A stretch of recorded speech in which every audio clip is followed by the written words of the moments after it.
사이다 무비튼. 나는 남편과 둘이 살고 있고 아직 아이는 없었다. 우리의 꿈은 내 집 마련이었고 3년 동안 맞벌이로 열심히 일하면서 돈을 모았다. 한 푼이라도 더 모으기 위해 나는 그 좋아하던 여행도 끊고 가성비 집밥을 생각해냈다.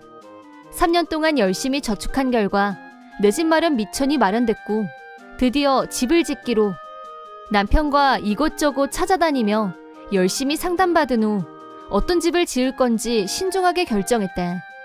우리는 아이가 태어나기 전에 우리 집을 짓고 싶었다. 지금까지 그 꿈을 위해 맞벌이를 했고 드디어 꿈이 결실을 맺게 됐기 때문에 다음 목표로 출근 시간을 줄여나가면서 임신 계획을 세워볼까 생각하고 있었다. 예쁜 우리 집에서 아이가 태어나는 행복한 상상을 하면서 보내는 동안 드디어 집이 완성됐는데 그 기쁨도 잠시 남편이 회사에서 1년 정도 혼자서 해외 근무를 갈 생각이 없냐는 말을 들었다. 그 말을 들었을 때 나는 진심으로 갈등했다. 이제 갓 지어진 따끈따끈한 우리 집에서 행복하게 눈뜨고 편히 쉬는 일만 남은 줄 알았는데 집이 다 지어지자 솔직히 나는 당장이라도 아이를 낳고 싶은 마음이 굴뚝 같았다. 하지만 남편이 혼자 해외 발령을 받고 나가버린다면 내 꿈은 당분간 접어야만 하는 상황이었다. 원래 남편은 고연봉자였고 집도 생긴 마당에 내가 굳이 풀타임으로 일을 안 해도 생활하는 데는 전혀 지장이 없었고 1년 동안 떨어져서 사느니 차라리 나도 사표를 내고 남편을 따라가서 천천히 아이를 가질 준비를 하는 게 좋겠다 라는 쪽으로 생각이 기울었다. 내 생각을 남편한테 전달했다. 남편은 우리 집이 완성된 기쁨도 잠시 이 집에서 사는 꿈이 눈앞에서 멀어지는 것 같아서 미안한 마음과 동시에 내가 같이 가면 외롭지 않아서 좋고 아이를 낳고 싶다는 내 생각에 동의했는지 같이 해외 근무지로 가는 것에 찬성이라고 말했다. 남편 회사에서도 우리가 새 집을 지은 지 얼마 되지 않았다는 건 알고 있었고 그래서 나는 남을 거라고 생각했었는지 회사에서 의외라는 반응이었다고 한다. 그래도 이왕이면 우리가 쾌적하게 살 수 있도록 원래는 남편 혼자 살 집을 빌릴 예정이었지만 가정용 넓은 집으로 집을 마련해주겠다고 하셨고 이사 계획도 잡혔다. 마지막 남은 집 문제는 우리가 없는 1년 동안 가까운 곳에 살고 계신 시부모님께서 집을 관리해주기로 했다. 시아버지도 이제 막 집을 지었는데 내가 혼자 남는 게 아니라 남편을 따라서 가겠다고 하자 깜짝 놀라셨는데 빨리 손주 보여드리고 싶어서 그렇다고 하자 기꺼이 집 관리를 맡아주시겠다고 했다. 모든 문제를 정리하고 나는 남편을 따라 해외 부임을 와서 새로운 환경에서 슬로 라이프를 즐기며 지냈다. 남편이 발령받아온 곳은 연중 따뜻하고 사람들도 친절하고 이렇게 아무 스트레스 없이 지내보기도 처음이었는데 정서적 안정감 때문인지 2개월 만에 임신 징조가 보였다. 정확하게 확인하기 위해 병원에서 검사를 받았고 틀림없다는 걸 알고 난 후 남편에게 알렸다. 남편은 뛸 듯이 기뻐했고 그날부터 나는 충분한 휴식기를 취하며 임신기를 보냈다. 임신 후기에 들어설 무렵 남편의 근무기간이 다 끝났기 때문에 우리는 1년 만에 집에 돌아오게 됐다. 집으로 가는 길에 남편과 나는 새로 지은 우리 집에서 뭘 할까 그 얘기로 들떠 있었다.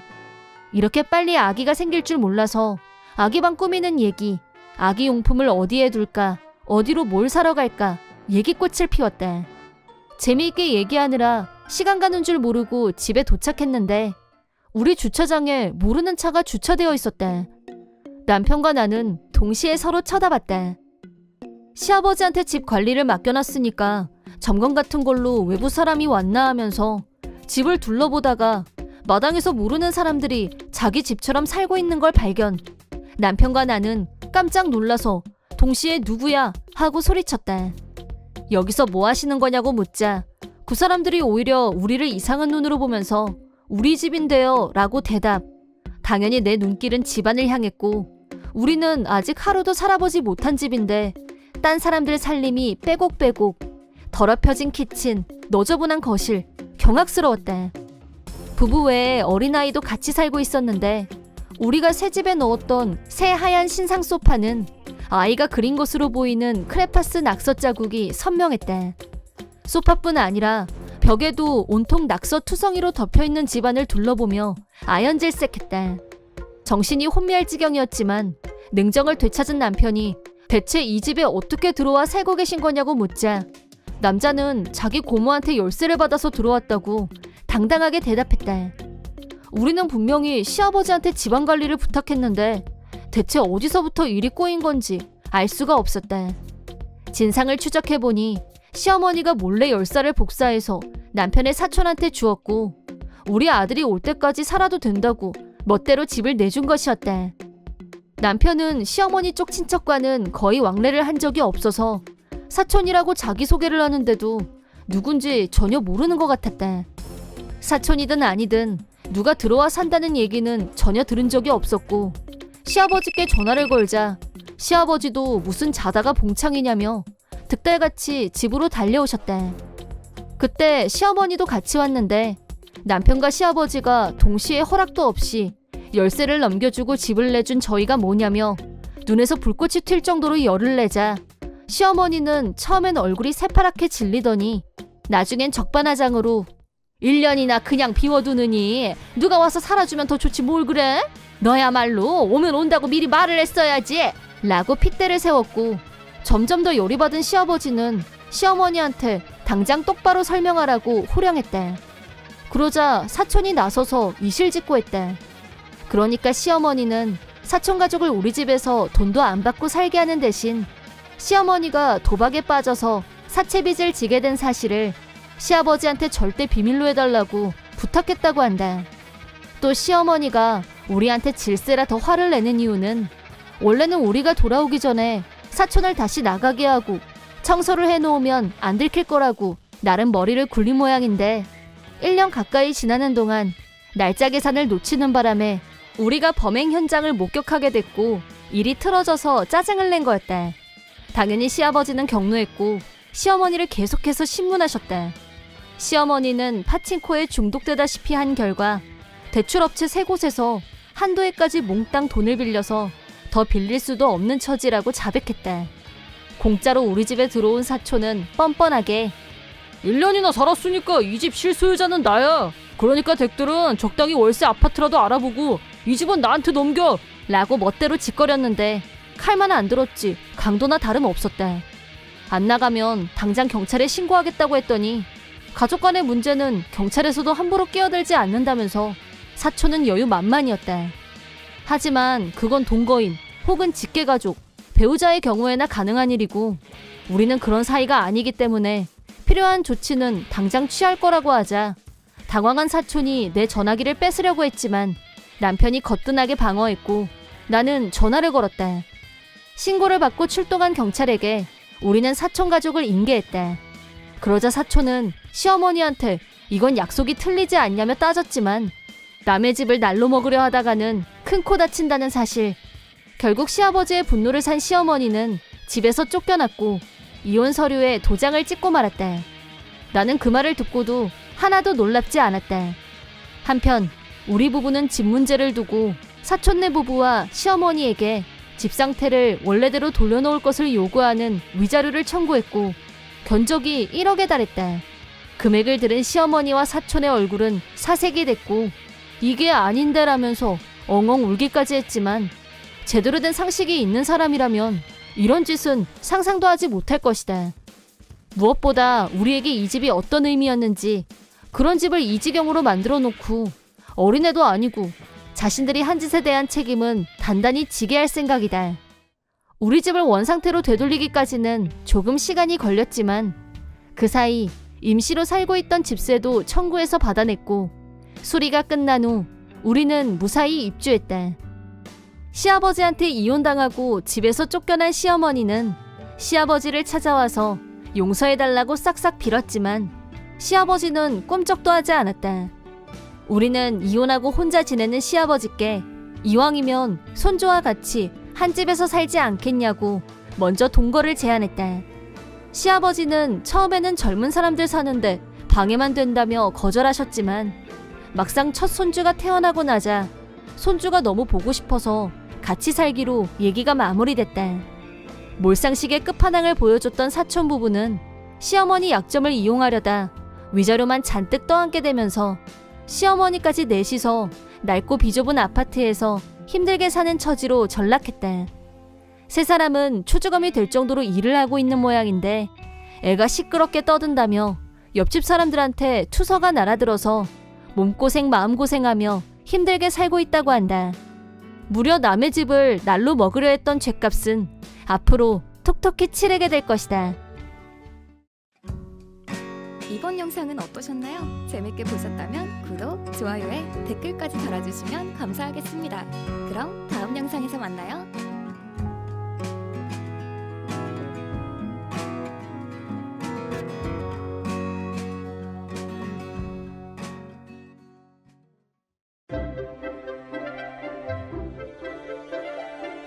사이다 무비튼. 내 이름은 명석희. 남친 한재수와 나는 달달 커플이다. 우리 결혼했어요의 실사판이랄까? 결혼을 전제로 동거 중이다. 결혼이 곧 현실이 되기 직전이다 보니 현실적인 얘기를 하는 일이 많아졌다.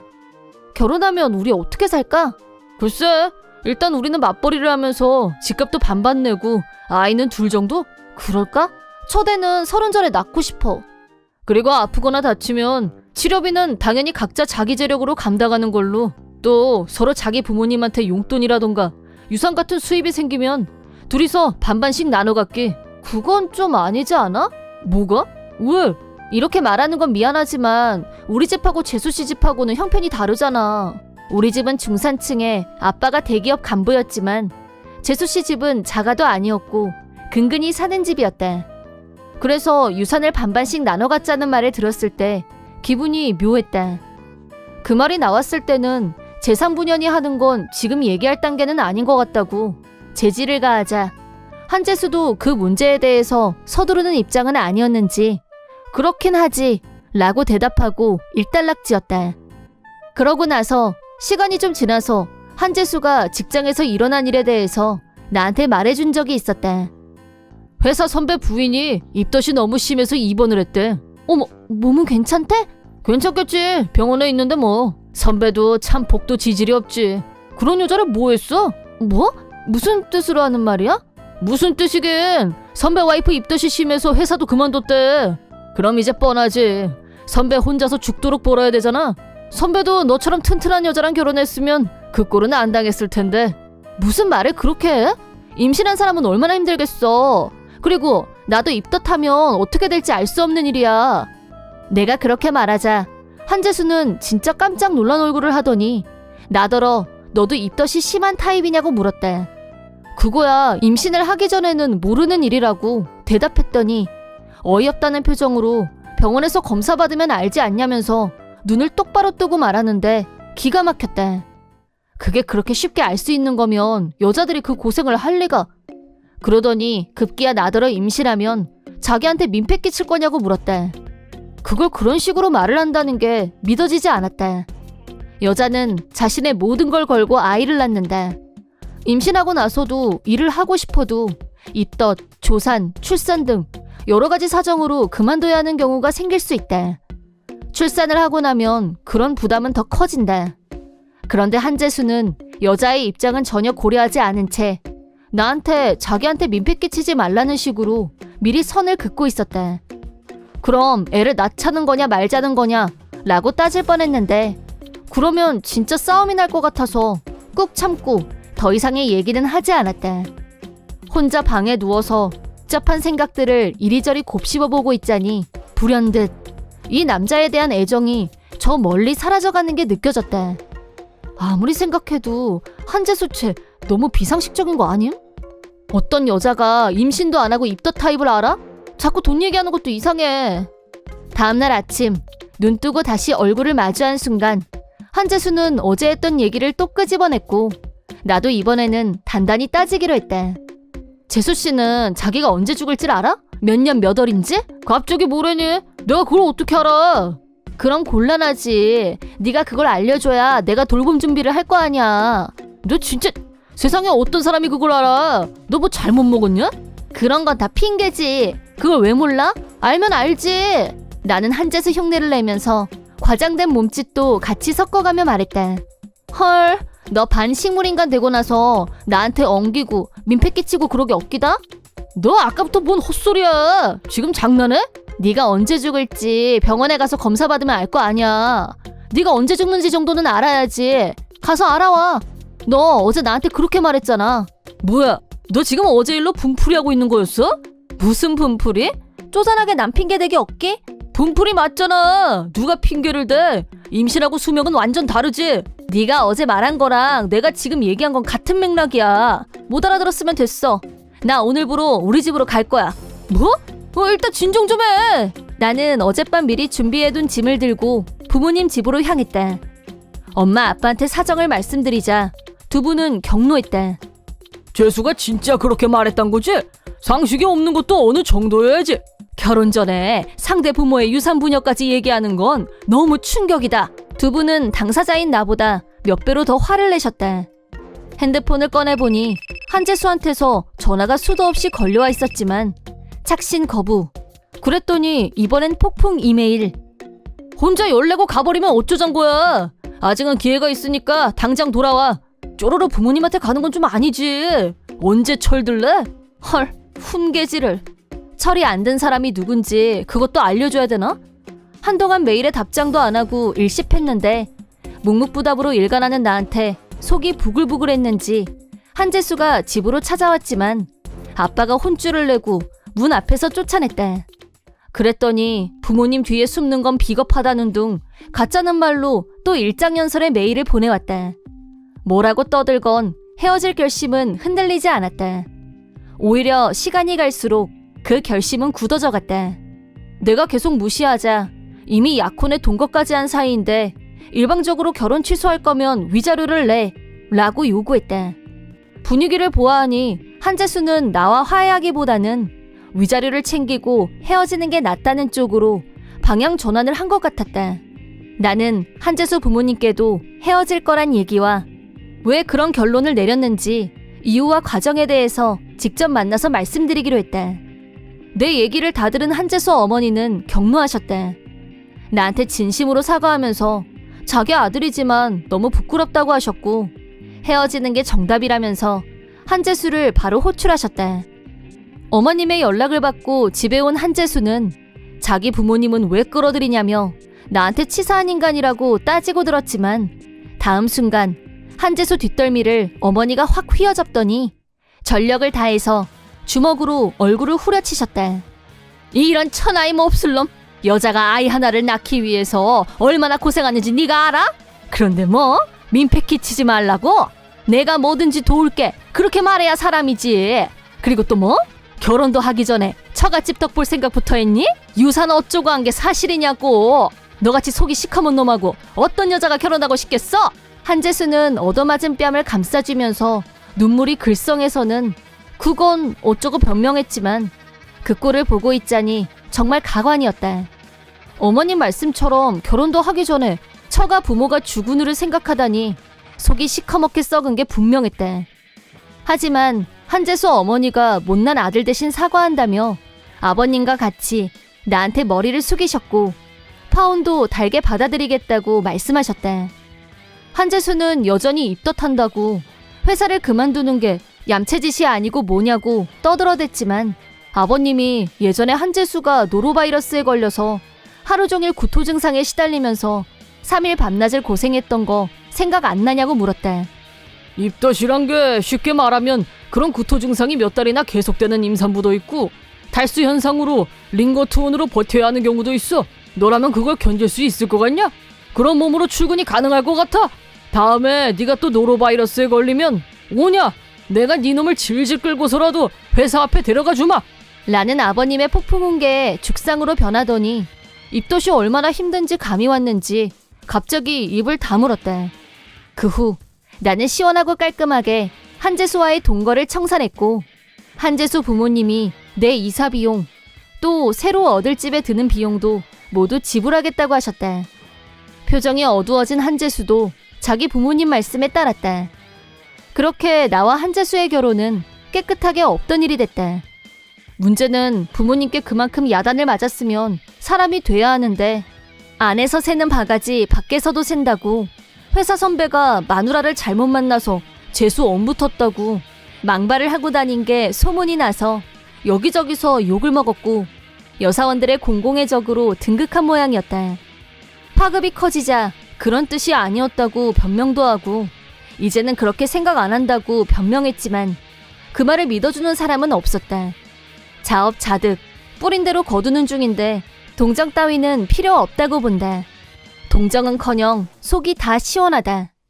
한편 다시 자유의 몸이 된 나는 혹시 운명의 남자를 만나게 된다면 한재수 같은 인간과는 전혀 다른 사람을 소중히 여기는 사람이 나타났으면 좋겠다. 이번 영상은 어떠셨나요? 재밌게 보셨다면 구독, 좋아요에 댓글까지 달아주시면 감사하겠습니다. 그럼 다음 영상에서 만나요.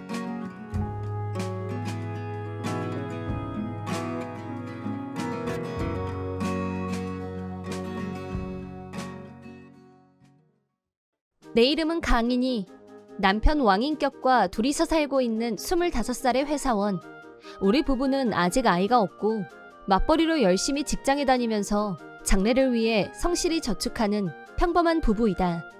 시댁은 우리가 살고 있는 아파트에서 차로 30분밖에 걸리지 않았고 시댁 근처에는 시아주버님 부부가 살고 있었다.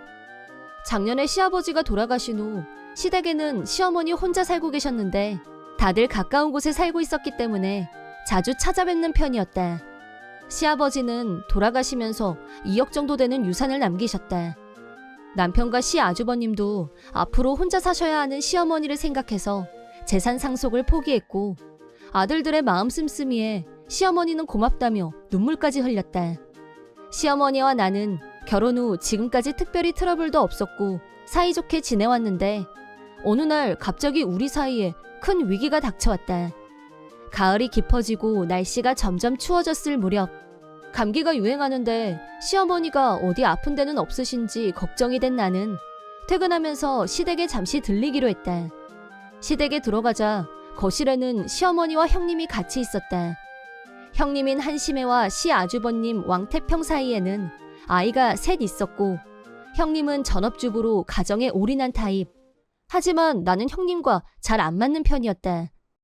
이유는 아이가 셋이나 있으니 힘들 거란 건 알지만 아이 없는 나한테 볼 때마다 동서는 좋겠다. 애도 없고 얼마나 편하고 좋아. 라는 말이 인사였다. 그날도 내가 들어가자마자 어머, 이런 저녁 시간에 갑자기 웬일이야? 애 없는 사람은 시간 구애도 안 받고 너무 부럽네. 라며 삐딱하게 나왔다. 내가 가볍게 넘기자 이번에는 어머, 헤어스타일 또 바꿨어? 누군 애들 치닥거리 하느라 미장원에 언제 가봤는지 기억도 안 나는데 누군 처녀 때랑 똑같이 살고 있네. 라며 한바탕 신세 한탄을 늘어놨다. 옆에 있는 시어머니가 작은 애는 맞벌이 하는데 그 정도 여유는 있어도 되지 뭐. 라면서 내 편을 살짝 들어줬는데 그게 더 약이 올랐는지 한심해의 표정이 확 일그러졌다. 그러더니 어머, 시간이 벌써 이렇게 됐네. 애들 수영 끝날 시간이네. 라며 인사도 없이 서둘러 나갔다. 형님이 나가자 시어머니는 이니야, 신경 쓰지 마. 나쁜 뜻으로 한 말은 아니니까. 라면서 나한테 억지 웃음을 지어 보이셨다. 나도 시어머니를 곤란하게 하고 싶진 않았기 때문에 괜찮아요. 라고 하면서 웃어 보였지만 내가 웃는 게 아니었단 건 말할 필요도 없었다. 집에 가서 남편한테 불평을 했더니 형수가 너한테 질투하는 거잖아. 내 눈엔 그게 너무 티나. 라고 했다. 남편은 한심애가 원래부터 질투심이 많고 여사친도 별로 없는 사람이라면서 내가 아마 항상 예쁘게 화장하고 워킹걸로 사는 게 부러워서 시비 거는 걸 거라고 했다.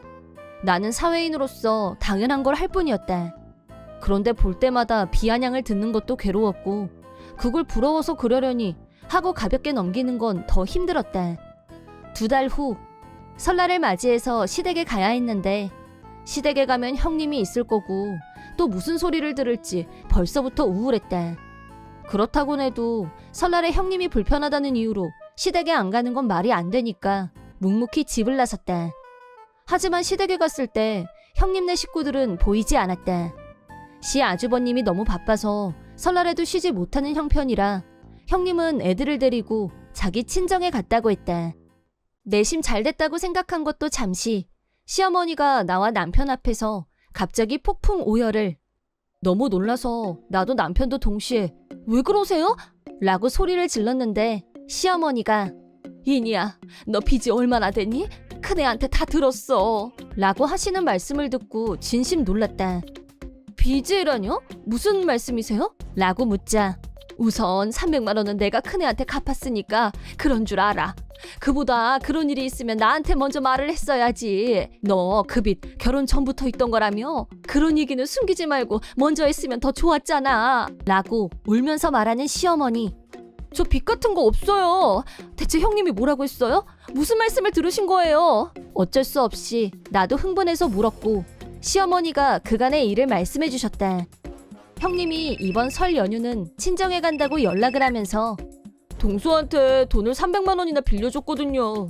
라고 고민을 털어놓았다는데 그 말을 듣고 놀란 시어머니가 그게 무슨 말이냐고 하자 실은 동서가 결혼 전부터 빚이 있다면서 고민하더라고요. 제가 동서 얘기 들어주다가 결국 돈을 빌려주게 된 거예요. 라고 했고 한심애가 한 말을 있는 그대로 믿은 시어머니는 예, 그 문제는 나한테 맡겨라. 라고 하고는 300만 원을 한심애한테 보냈다는 거였다. 그 말을 들은 나와 남편은 당연히 분노했다. 이게 사실이면 한심애는 시어머니한테 사기쳐서 돈을 뜯어낸 셈이었다. 남편과 나는 설 연휴 후에 한심애를 집중 추궁하기로 했다. 부글부글 끓어오르는 화를 누르며 최악의 설날을 시댁에서 보낸 후 집에 와서 설 연휴 마지막 날을 맞이했다. 남편이 먼저 시아주버님에게 연락을 했는데 다행히 쉬는 날이라 집에 있다고 했다. 한심애는 저녁에 돌아올 예정이라는 말을 듣고 오늘을 디데이로 정한 후 시아주버님 집으로 향했다. 우리가 도착하자 시아주버님은 태평한 얼굴로 웃으면서 우리를 맞이했다. 그 모습을 보니 이 얘기를 해야 하나 하는 생각도 잠시 들었지만 다시 생각을 고쳐잡고 진상을 밝히기로 했다. 한심애가 저지른 짓을 듣고 난 후 시아주버님은 큰 충격을 받은 듯했고 진짜 미안하다라고 하면서 시어머니에게 꼭 돈을 돌려주겠다고 했다. 그러더니 실은 한심애 때문에 큰 고민이 있다면서 속내를 털어놓기 시작했다. 시아주버님은 애가 셋이나 되니 생활비도 빠듯하고 애들 장래를 위해서 파트 근무라도 하는 게 어떠냐고 한심애에게 부탁에 가까운 말을 했다고 한다. 하지만 한심애는 일하기 싫다며 거절했다. 그렇다고 절약하는 것도 아니었고 월급은 바로 다 써버리고 시아주버님이 유산을 포기한 이유 중에 하나는 시아버지가 힘들게 남기신 돈을 한심애가 생각 없이 다 써버릴 게 너무 눈에 보였기 때문에 아예 그런 일을 원천 차단하고 싶었던 것도 있다고 했다. 그런 얘기를 하는 사이 한심애가 애들을 데리고 집에 도착했다. 시아주버님은 정말 화가 난 모습이었고 한심애에게 돌직구로 캐물었다. 그러자 한심애는 나와 남편을 째려보면서 어머님한테 그렇게 신신당부했는데 그새 말한 거야? 입이 너무 싸다니까 진짜. 라면서 성질을 냈다. 그러더니 순순히 자기가 한 짓을 인정하면서 뻔뻔하게 설날인데 나도 즐기고 싶었어. 즐기려면 돈이 있어야 되는데 내가 오죽하면 그랬겠어? 까놓고 아버님 유산 혼자 차지했잖아. 그 돈을 혼자 다 갖는 게 어딨어? 라며 목청을 높였다. 그러자 시아주버님이 유산은 상속 포기한 거라고 했잖아. 라고 설명. 하지만 한심애는 그 말을 제대로 이해하지 못하는 것 같았다. 나와 남편은 우리도 유산 상속을 포기했고 전액 어머님께 생활비로 쓰시라는 뜻으로 드렸다고 하자 한심애는 그러니까 어이 상실이라는 거 아니야. 그렇게 착한 척하면 누가 상이라도 주냐고. 지금이라도 달라고 하란 말이야. 라고 소리소리 질렀다. 시아주버님이 그 돈 받아서 네가 흥청망청 없애는 것보다야 어머니 생활비로 고이 쓰시게 하시는 게 맞다고 생각해서 그렇게 한 거야. 그리고 우리 아버지 재산을 네가 뭔데 이래라 저래라야. 나도 더는 못 참아. 이혼해. 라고 하자 한심애가 놀랐는지 입을 다물었다. 설마 이혼 얘기까지 나올 줄은 몰랐던 모양이었다. 시아주버님은 이미 오래전부터 일할 생각도 없고 남 잘 되는 거 질투나 하면서 불만을 입에 달고 사는 한심애에게 5만 가지 정이 다 떨어진 상태였다면서 이혼 서류도 가지고 있었다. 심지어 사인까지 다 되어 있는 걸 본 한심애는 농담이 너무 심하네. 그럼 애들은 어쩔 건데? 라며 애들을 앞세웠다. 시아주버님이 네가 한 짓은 사기죄에 해당해. 범죄야 범죄. 당연히 너한테 애들 못 맡겨. 라면서 친권을 절대 주지 않겠다고 하자 한심애는 울면서 그걸 안 되지. 양육비를 줘야 내가 살지. 라고 주장했다. 결국 애들이 아니라 자기 살 궁리밖에 없는 사람이라는 걸 확인한 순간 우리 셋은 어이가 없어서 말이 안 나왔다. 그 후 시 아주버님이 한심애를 집에서 쫓아내고 새 아이와 넷이서 살게 되자 시어머니가 동거를 제안하셨다. 시어머니는 시아버지의 유산으로 집을 증축한 후 시 아주버님과 아이들을 맞이하셨다. 시어머니의 도움을 받으면서 일과 육아를 병행하게 된 시 아주버님. 시어머니도 매일 손주들과 지내면서 활기가 생긴 모습이다. 시 아주버님은 한심의 친정 부모님께 이혼하고 집에서 쫓아낸 이유를 다 말했다는데 그 말을 들은 한심의 친정에서는 절대 집에 올 생각 말라며 격노했다고 한다. 한심애는 남편 월급을 펑펑 쓰기만 하고 모아둔 돈이 없다 보니 이혼 후 재산 분열을 해봐야 별 돈이 없었고 지금은 PC방을 전전하면서 파트 근무 자리를 알아보고 있다고 한다. 시어머니한테 사기친 돈은 한심애의 친정 아버지가 대신 갚았다고 하는데 그 돈은 반드시 한심애한테 돌려받을 거라고 했다고 한다. 전업주부로 일을 해본 적이 없는 한심애는 취직 자리를 구하기가 쉬운 일이 아니었다. 수중에 가진 돈도 다 떨어져 간다는데 이젠 나하고도 완전한 남남이기 때문에 신경 쓸 필요도 없는 일이다. 나와 남편은 전보다 넓어지고 북적북적거리는 시댁을 보면서 시어머니한테 더 좋은 결과가 된 것 같다고 생각하고 있다. 현재 나는 독신으로 어머니와 둘이서 살고 있다. 하지만 어머니는 밥은커녕 청소도 하지 않는 사람이다. 아빠가 살아계실 때에도 집안일을 잘하는 편은 아니었지만 그래도 최소한 밥, 빨래 정도는 했었다. 그러다 50대에 한 번 몸이 아픈 적이 있는데 얼마 후 아버지가 바로 돌아가신 후부터 어머니는 손 하나 까딱 안 했고 지금까지 그저 집에서 과자나 먹으면서 뒹굴뒹굴 거리는 게 어머니의 일상이 됐다.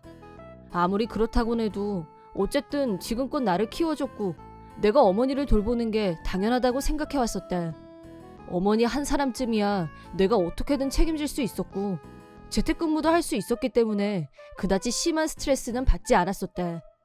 문제는 어머니가 옛날 사람이라 그런지 재택근무가 뭔지 너무 몰랐고 게다가 내가 어떤 일을 하는지 말해줘도 이해를 못해서 어머니 눈에 나는 백수의 은둔형 외톨이, 즉 한심한 아들로 보이는 것 같았다. 간혹 나한테 너도 일 좀 하라고 잔소리를 하는데 나는 전문 직종의 자격증을 갖고 있었고 전국에서 의뢰를 받고 있었기 때문에 일거리도 충분했고 수입도 상당했다. 내가 이런 사정을 아무리 설명해도 어머니는 도무지 이해를 못했다. 또 아버지는 돌아가시면서 빚을 물려주고 가셨는데 그 빚도 매달 내가 갚고 있었다. 이렇게 사는 것도 운명이려니 생각했는데 어느 날 형한테서 전화가 왔다. 형은 결혼 후 집에서 나가 살았고 아버지가 돌아가셨을 때도 나한테 피해 안 오게 조심하고 네가 백수긴 하지만 앞으로 어머니는 네가 책임져. 난 10원 한 푼 못 보태니까 그렇게 알고 라고 했던 인간이다. 그런 관계다 보니 전화가 걸려온 건 이례적이었다. 여보세요? 나야. 너한테 할 말이 있는데 설마 형수랑 무슨 일이라도 있는 건가? 이혼 어쩌고 하는 거 아니야? 그럼 피곤해지는데.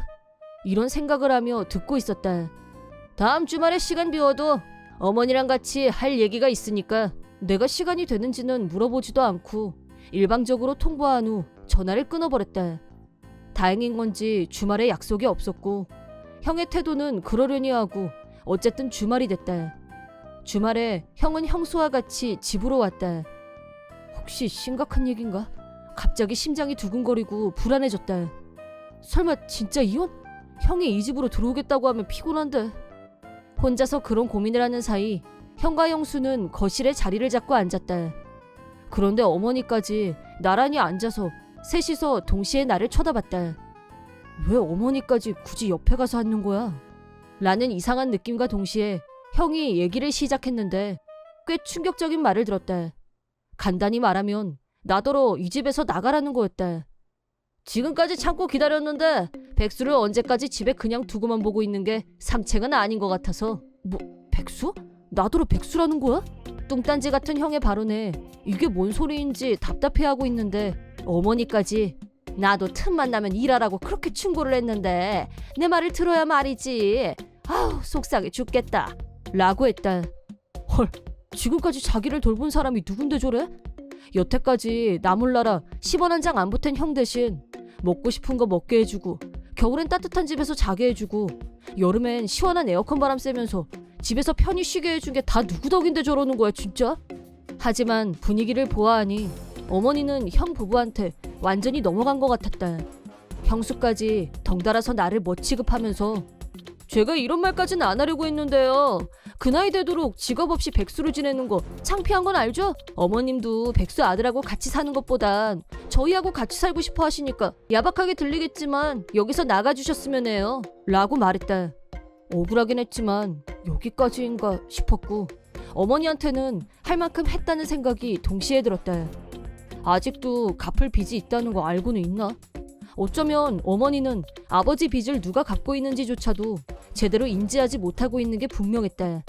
지금껏 손에 물 한 방울 안 묻히면서 뭐가 먹고 싶다고 하면 내가 만들어서 대령하고 생활비도 모두 내가 전담해 왔었는데 그런 나의 노력과 희생에는 고맙다는 말 한마디 없이 형한테 붙는구나. 고맙다는 말을 들으려고 지금껏 잘했던 건 아니었다. 하지만 내가 시간을 쪼개서 최선을 다했던 일들을 모두 부정당한 마당에 그래도 어머니는 내가 지킨다? 이런 마음이 생길 정도로 마음이 넓지는 않다. 내가 아무 대꾸도 안 하자 형은 알아들었으면 짐 챙겨서 얼른 나갈 준비해. 우리 다음 주에 여기로 이사 올 거니까 그때까지는 집 비워둬. 알았지? 짐 깔끔하게 챙겨가세요. 나중에 귀찮은 일 안 생기게 라고 옆에서 거드는 형수. 형이 무슨 꿍꿍이인지는 이미 간파했다. 예전부터 형은 돈 씀씀이가 해펐고 여기저기서 돈도 많이 빌렸다. 아버지가 살아계실 때에는 툭하면 돈 좀 달라면서 찾아오곤 했었다. 아마도 형은 어머니가 아버지 재산을 갖고 있을 거라고 생각하고 있는 게 분명했다. 나를 쫓아내고 여기 들어와서 살면 생활비도 아끼고 덤으로 아버지 재산까지 꿀꺽. 집안일은 어머니한테 시키면 형수도 편하게 살 거라는 얄팍한 계산이 작용했을 거다. 하지만 그런 일은 절대 일어나지 않을 거다. 이 세 사람의 말로가 어떻게 될지 손바닥 들여다보듯이 훤해서 웃음이 터져나올 것 같았지만 일단 우참하는 데는 성공했다. 나야 나가라고 등 떠밀어주니 고마워서 절이라도 할 지경. 갑툭튀 형과 형수, 그 둘의 놀아나기 시작한 어머니, 이 셋은 이제 나와 상관없는 사람들이다. 나는 아무 미련 없이 그 집에서 나왔고 혼자 살 새 집으로 옮겼다. 새 집은 원룸이었지만 인테리어가 아주 세련돼서 마음에 들었다. 아무렇게나 찍어도 SNS에서 눈에 띌 것만 같은 세련미 만점이었다. 원룸을 찾을 때 이왕이면 위치가 좋은 곳으로 하고 싶었고 대형 쇼핑몰, 편의점이 가까운 곳으로 하고 싶었고 생활하기가 전보다 훨씬 편리해졌다. 더구나 아버지 빚, 어머니 생활비도 감당할 필요가 없어졌으니까 홀가분한 기분을 마음껏 내고 싶어서 새 차를 샀다. 지금까지는 어머니랑 같이 사니까 어머니를 태우는 걸 전제로 승차감 위주로 차를 선택했었는데 이제부터는 혼자니까 내가 취향에 딱 맞는 고급차를 과감하게 선택. 기분 최고죠. 집안을 어지럽히고 다니는 어머니도 없고 밥도 어머니 입맛에 맞추려고 하지 않아도 되고 내가 먹고 싶은 거 먹고 외식도 자유롭게 하고 어머니랑 같이 살 때는 특별히 스트레스 받는다는 생각까지는 없었는데 막상 혼자 살아보니 혼자라는 게 이렇게 자유롭고 편할 줄이야. 매 순간이 환희였다. 내가 나가자 형 부부는 신이 나서 이사를 들어왔는데 한 달 정도가 지나자 예상했던 대로 나한테 전화를 걸어왔다. 들어보기도 전에 용건은 아는 거나 마찬가지였다. 형의 첫 마디는 이 청구서들 뭐야? 빚이야? 라길래 아버지가 남긴 빚이야. 형은 모르고 있었겠지만 지금까지는 내가 계속 갚아왔었거든.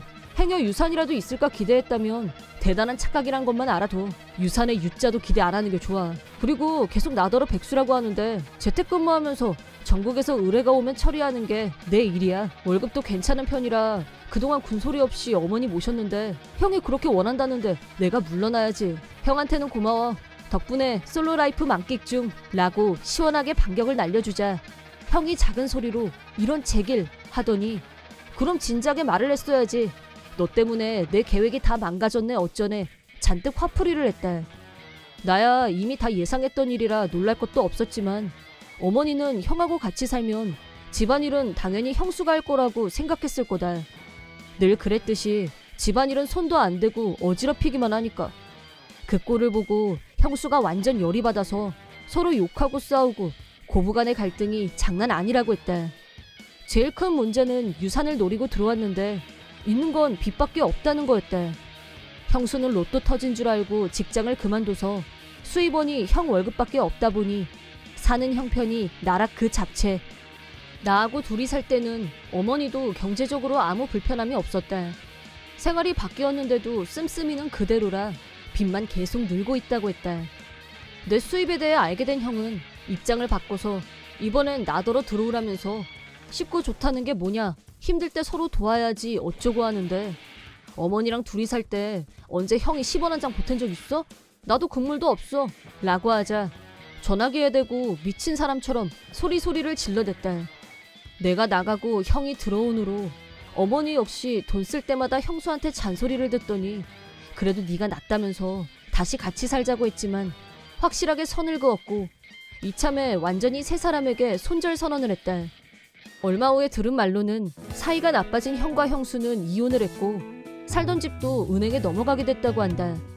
결국 형과 어머니는 둘이서 화장실도 공용으로 써야 하는 열악한 곳에서 살고 있다는데 그 둘이 서로 물고 뜯고 싸우는 건 두말할 필요도 없었다. 이혼한 형수도 유산만 믿고 겁도 없이 명품 쇼핑을 질러댔던 탓에 이혼 후 빚이 수천이라는데 자기 친정 부모님께 카드빚 다 갚기 전까지는 친정 근처에 얼씬도 말라는 말을 들었다고 한다. 형이 천박한 욕심만 부리지 않았다면 이런 비참한 결과는 없었을 거다. 엎질러진 물은 주워 담을 수 없는 법. 나도 지금의 내 생활을 포기할 생각은 없다. 남은 길은 각자 도생. 알아서 열심히 사는 것뿐이다. 내가 남편을 만난 건 사내 오리엔테이션에서였다. 같이 음식을 만들고 뒷정리를 하면서 매너 좋은 모습에 스스럼 없이 친해졌는데 자연스럽게 연인 사이로 발전됐다. 1년 정도 사내 연애를 했는데 동료들 사이에서 놀림받는 일도 생겨나고 커플끼리 같은 회사에서 일하는 게 주변 시선을 무시할 수 없는 단점이 있던 차에 친한 친구가 창업을 하면서 자기 회사에 와서 일할 생각이 없냐며 제안해왔고 나는 흔쾌히 응했다.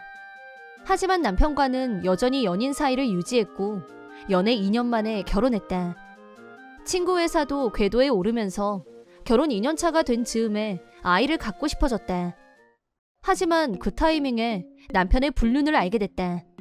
아닐 거라고 믿고 싶었지만 이 사실을 알려준 건 나의 옛 동료였고 남편과는 여전히 동료였기 때문에 신빙성은 매우 높았다. 내가 들은 정보는 남편이 회사 거래처 여직원과 불륜 관계라는 거였다. 그 여직원이 회사로 직접 찾아오는 일이 잦아졌고 남편과 단둘이 있는 모습이 자주 포착됐는데 며칠 전에 남편과 여직원이 같이 길거리를 걸어가는 걸 봤다는 거였다. 그것도 다정하게 손을 잡고 말이다. 남편과 내가 결혼한 사실을 사내에서 모르는 사람은 없었다. 하지만 남편은 내가 회사에 있다가 없어지자 긴장감이 느슨해졌던 게 아닐까 싶다. 아직 나한테도 한 라인이 버젓이 살아있는데 말이다. 바로 사실 확인에 들어갈까 하다가 아직 입수한 증거를 봐야 옛 동료의 증언뿐이었고 아니라고 딱 잡아떼면 다음 대응책이 없다는 생각에 일단은 때를 기다리면서 증거를 더 찾는데 집중하기로 했다. 나는 곧장 흥신소를 찾아가 의뢰했고 남편한테 절대 티를 내지 않고 한 달간 기다리며 버텼다.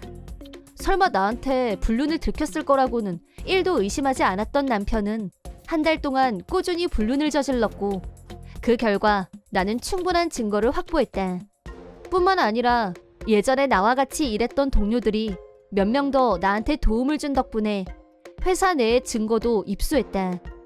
그 중에는 사람들 출입이 적은 자료실에서 남편과 불륜녀가 키스하는 사진까지 있었고 이혼만이 답이라는 생각은 점점 더 확고해졌다. 증거를 완벽하게 손에 쥔 나는 어느 날 저녁 남편을 조용히 불러서 증거 사진들을 나열했다. 첫 발단은 회사 동료들한테 정보를 듣고 난 후부터야. 당신 불륜 맞지? 이 정도 증거면 빼박인데 그만 이혼하자. 그러자 남편은 전혀 당황하는 기색도 없이 오히려 기다렸다는 듯이 희죽희죽 웃으면서 그래 좋아. 네가 원한다면 얼마든지 이혼해 줄게 라고 대답했다. 남편의 이런 뻔뻔한 반응은 미처 예상하지 못했었고 불륜 당사자인 남편보다 내가 더 당황스러울 지경이었다. 대체 이 남자는 뭘 믿고 이렇게 여유만만할까? 일반적으로 불륜을 들켰으면 놀라는 반응이라도 있어야 되는 거 아닌가? 이건 너무 예상 밖이었다. 대체 무슨 꿍꿍이인지 가늠이 안 돼서 살짝 불안해졌다. 하지만 남편의 다음 발언을 듣고 궁금증이 풀렸다. 그럼 이혼에 임한 실무적 대화를 해야지. 우리 재산 반반 나누는 얘기부터. 뭐래니? 너 아직 공부가 부족한 것 같은데 이혼할 때는 원래 부부 재산을 반반으로 나누는 거야. 너 재산 1억 5천 있지? 그거 절반 정도 7천만 원 나한테 줘. 남편은 약간의 위자료를 준다고 쳐도 내 저금의 반이 자기 몫이니까 전혀 손해보는 장사가 아니라고 생각했던 게 분명했다. 그래서 불륜을 들킨 마당에도 전혀 동요하지 않은 거였다. 남편의 말을 들은 나는 지갑에서 100원짜리 동전을 하나 꺼내서 남편한테 줬다. 그러자 남편은 장난하냐? 라며 소리를 지르더니 100원짜리 동전을 벽에 던지면서 내 통장에 있는 돈을 당장 내놓으라고 소리쳤다. 흥분하는 이유를 충분히 짐작한 나는 남편에게 아무것도 모르는 사람은 당신이야. 공동재산이란 건 결혼 후 부부가 같이 모은 재산을 말하는 거거든? 우리 엄마가 나한테 남겨준 보험금은 포함되지 않아. 그리고 지지난달까지 통장에 있던 저금은 당신이 접촉사고 내서 이참에 차를 바꾸겠다면서 내 허락도 없이 다 갖다 썼잖아. 그래서 통장에 있는 잔액을 n분의 1로 나눠서 100원 정산한 거야. 내가 논리적으로 설명해주자 남편 표정에서 방금 전까지의 여유가 사라졌고 급 경직됐다. 남편은 그야말로 멘붕 그 자체인 게 분명했다. 돈도 여자도 다 얻을 생각이었는데 거꾸로 다 날아가게 생겼으니 왜 아니겠어. 그러자 남편은 내 예상대로 다음 행동을 보였다. 저기 그게 아니고 아까는 내가 잘못 생각했어. 이혼이라니 농담이 너무 심하네. 불륜은 내가 잠깐 정신이 나갔었어. 내가 진짜 사랑하는 사람은 오직 당신뿐인 거 알지? 라고 뒷북을 때렸지만 이미 차고도 넘치는 증거들을 어쩔 셈인 건지 그런 말에 생각이 바뀔 가능성이 있다고 믿는 건가? 물론 나는 남편의 뒷북 따위에 아랑곳하지 않고 준비해뒀던 이혼 서류를 건넸다. 남편은 절대 사인 못한다고 버텼지만 그렇다면 시댁에 가서 이혼하겠다고 알린 후 이혼은 네 불륜 때문이라고 밝히겠다고 하자 포기했는지 순순히 사인했다.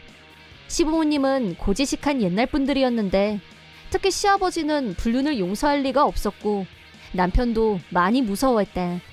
이렇게 나오면 사인 안 하고는 못 베길 거란 걸 알고 있었지만 역시나 순순히 응해서 정말 다행이었다.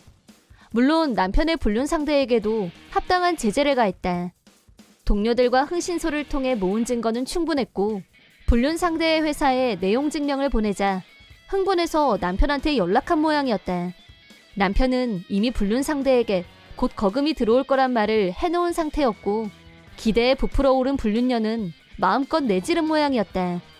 그러나 그런 눈먼 돈은 절대 존재하지 않았고 그동안 자신들이 펑펑 쓴 돈은 고스란히 빚으로 돌아왔다.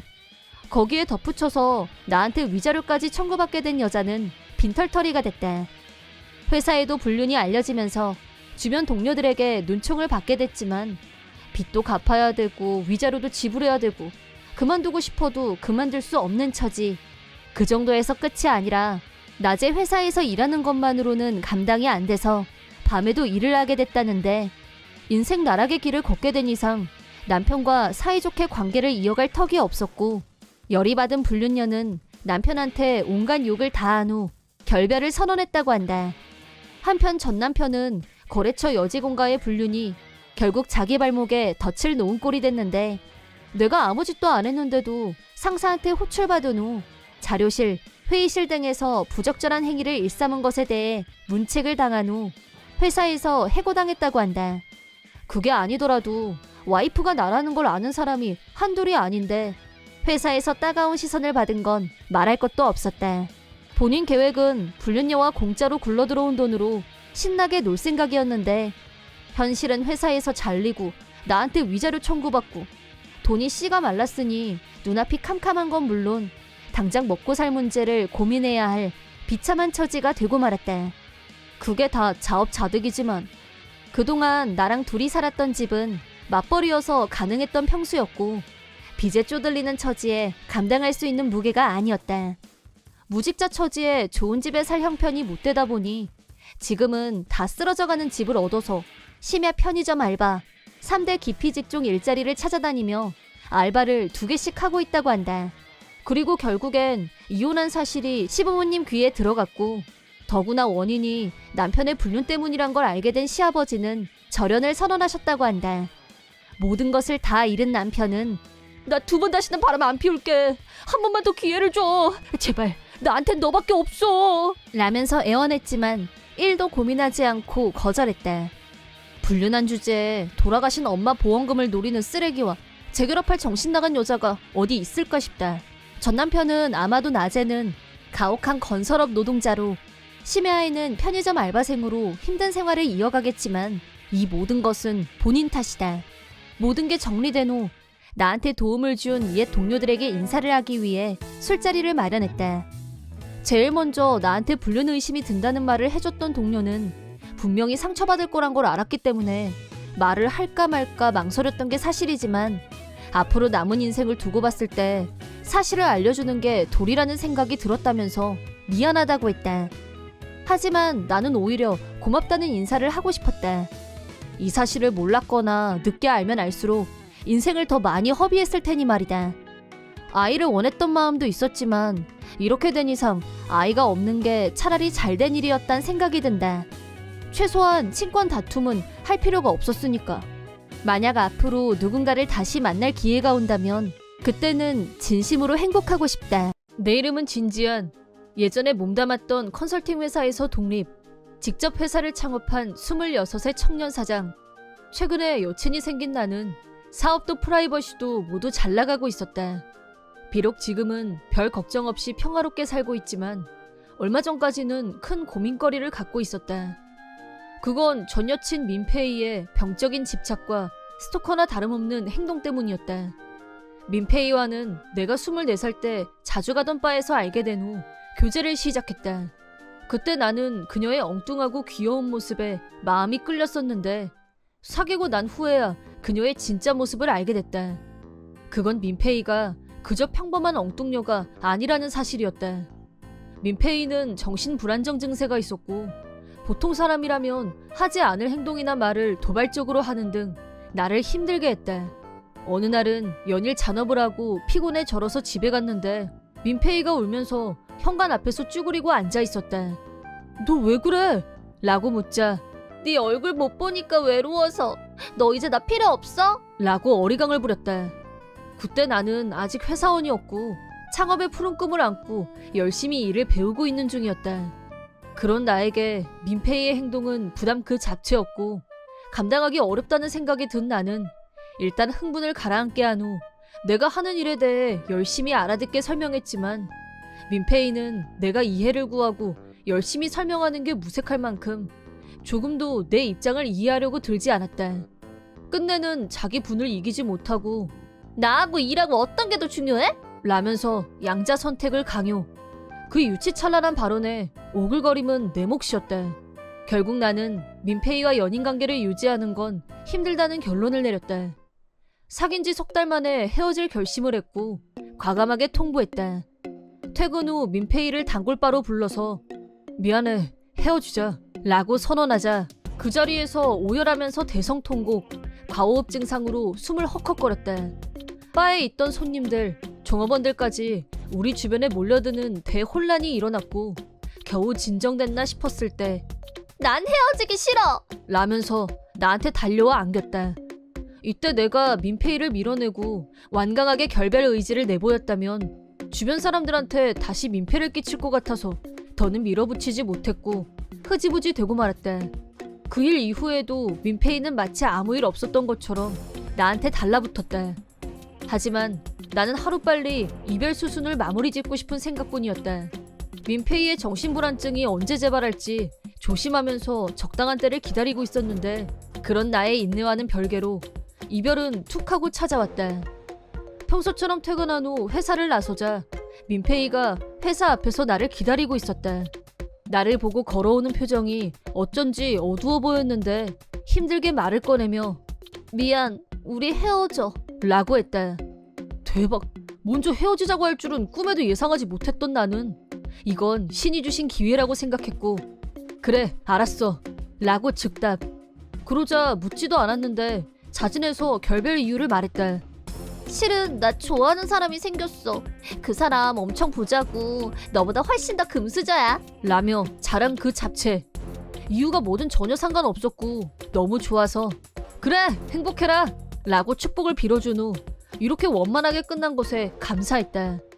민폐이와 헤어지고 반년 후 드디어 창업을 하게 된 나는 그동안 쌓아온 인맥과 고객 인프라를 풀가동해서 무사히 첫 스타트를 끊었다. 새로운 인생이 시작된 후 동업자 모임에 참석할 기회가 있었는데 그곳에서 아름다운 한 여자를 보고 첫눈에 반해버렸다. 나는 적극적으로 대시했고 그녀와 커플이 됐다. 프라이빗은 물론 비즈니스 면에서도 서로 의지할 수 있는 좋은 사람을 만나게 된 것이다. 민폐이와의 실패한 연애를 강한 교훈으로 삼아서 푼수와는 전혀 상반된 똑똑한 여자한테 반하게 된 나는 같은 실패를 절대 반복하지 않으리라 굳게 다짐했다. 그러던 어느 날이었다. 갑자기 민폐이한테서 난 역시 너 아니면 안 될 것 같아. 라는 괴상망측한 라인이 갑자기 오기 시작했다. 민폐이가 나와 재결합을 원하는 게 분명했지만 절대 다시 엮이고 싶지 않았기 때문에 라인을 안일십으로 대응했다. 저러다 제풀에 지치겠지 하고 무시로 일관했는데 현실은 역시 그렇게 호락호락하지 않았다. 퇴근 후 여친과 만나서 같이 다정하게 걸어가고 있는데 뒤에서 누가 내 어깨를 확 잡았다. 반사적으로 뒤를 돌자 민폐이가 있었다. 민폐이는 급 흥분한 표정으로 이 여자 누구야? 라며 공격적으로 물었다. 내 여친인데 왜? 라고 하자 내가 있는데 어떻게 여친이 있을 수가 있어? 라고 화를 냈다. 나는 여친이 이상한 오해를 할 것 같아서 반년 전에 이미 헤어진 사이라고 부연 설명을 했다. 그러자 민폐이가 나 임신했어. 라고 하면서 자기 배를 어루만졌다. 그러더니 우리 빨리 결혼하자. 나하고 뱃속의 아기는 네가 책임져야지. 예비 아빠. 라면서 혼자 웃었다. 나는 자동 반사적으로 누가 애 아빠인데? 라고 물었다. 그 뱃속의 아이가 내 아이일 리 없다고 확신했기 때문에 전혀 평상심을 잃지 않았다. 왜냐하면 내가 민폐이와 밤을 보낸 건 최소 반년 이상의 시간이 지나 있었기 때문이다. 더구나 민폐이 배는 전혀 불러있지 않았기 때문에 내 아이를 임신했다고는 생각할 수 없었다. 지금 임신 몇 개월인데? 라고 묻자 횡설수설하더니 6개월? 아니 5개월? 하면서 제대로 대답도 못하고 있었다. 내가 애 아빠라는 증거를 대야지. 모자 수첩이라도 꺼내봐. 라고 돌직구를 던지자 민폐이는 급 흥분하면서 왜 내 말을 믿지 않는 건데? 우리 서로 진짜 사랑했었잖아. 나도 네가 창업하고 성공할 줄 알았으면 절대 안 헤어졌을 거란 말이야. 라고 하면서 나한테 달려들려고 했다. 과호흡 증상이 도진 것처럼 보였지만 이미 여러 번 경험해봤기 때문에 그런다고 무조건 다 받아주는 건 있을 수 없었다. 학습 능력을 가진 인간으로서 그 수법에 계속 당할 수는 없는 법. 민폐이가 광분하면서 큰 소리로 통곡했고 그런 상식밖의 행동을 보고 겁이 난 여친이 경찰에 신고했다. 경찰이 도착했을 무렵에는 우리 주변으로 한 무리의 구경꾼들이 모여들었는데 민폐이는 사람들이 보는 가운데 경찰차에 태워졌다. 경찰차에 탄 후에도 민폐이는 울음을 멈추지 않았고 경찰들을 힘들게 했다. 나도 경찰에게 질문을 받았고 하나도 숨김없이 솔직하게 대답했다. 앞으로 또 이런 일이 일어나면 피해 신고서를 접수할 거라고 하자 경찰이 민폐이에게 이 말을 전하면서 엄중 경고를 내렸다. 민폐이는 자기가 스토커 혐의로 경찰에 잡혀갈 위기에 처해 있다는 걸 알고 난 후 겁이 났는지 나한테 머리까지 숙이며 멀쩡하게 사과했다. 방금 전에 보였던 몰상식하고 광기적인 행동은 대체 뭐였나 싶을 정도로 냉정하고 침착했다. 그 후로 민폐이한테서 연락이 오는 일은 없었고 다시 나에게 평화가 찾아왔다. 공통된 친구한테 들은 말에 의하면 민폐이가 임신한 건 분명한 사실인 것 같았다. 나를 차고 이른바 환승연애를 한 돈만 타던 남자한테 놀아났다는데 임신 사실을 안 후 남자가 연락을 끊고 잠적했다고 한다. 그러자 얄팍한 계산으로 나를 애아빠로 둔갑시킨 후 결혼해서 애를 키울 작전을 세운 모양이었다. 그 계획이 실패하자 민폐이는 아이를 지울 생각으로 병원을 찾았다는데 임신 중절할 시기를 놓쳐버렸고 미혼모가 될 처지에 놓였다고 한다. 혼자서 아이를 키울 자신이 없었던 민폐이는 맞선 앱을 통해서 백방으로 결혼 상대를 찾아다녔다는데 남자들마다 임산부란 걸 한눈에 알아보고 즉석 거절, 이걸 반복하다가 결국 결혼을 포기하고 마지막 수단으로 부모님께 임신 사실을 알렸고 시골 본가에 내려가서 출산하기로 했다고 한다. 서울에서 기차로 4시간이나 떨어진 호미진 곳이 고향인 민폐이는 본가로 내려간 후 2번 다시 내 앞에 나타나는 일은 없었다. 딱 한 번. 나랑 재결합할 생각 있으면 언제든지 환영이야. 데리러 와줘. 기다릴게. 라고 라인으로 메시지가 왔는데 소름 끼쳐서 바로 차단해버렸다. 듣자 하니 민폐이 부모님은 굉장히 보수적이고 엄격한 분들이라 철저한 감시 속에서 싱글마더로서 육아 외에는 다른 건 생각도 할 수 없는 상황이라고 한다. 한편 나는 여친과 사귄 지 1년이 지나서 프로포즈에 성공, 무사히 결혼식을 올렸다. 일에 쫓기는 나를 서포트하기 위해 아내는 결혼 후 전업주부를 택했다. 매일 맛있는 저녁밥이 나를 기다리고 집안일을 완벽하게 처리하는 아내를 보고 있으면 결혼하길 정말 잘했다는 생각이 절로 든다. 만약 민폐의 작전에 말려들어서 결혼을 덤터기 썼다면 지금의 행복은 없었을 거고 그런 생각이 스치면 섬뜩해진다. 앞으로는 진심으로 나를 응원해주는 훌륭한 나의 아내를 위해서 더욱 열심히 일하고 사이좋은 부부로 언제까지나 행복하길 마음속으로 빌어본다. 내 이름은 한진수. 22살에 농업을 비즈니스로 성공을 이뤄냈고 이 지역에서는 제법 유명한 편이다.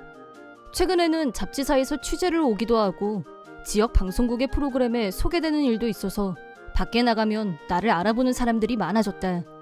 이런 주목을 받게 되기 전까지 나에게도 험난한 시련이 있었다.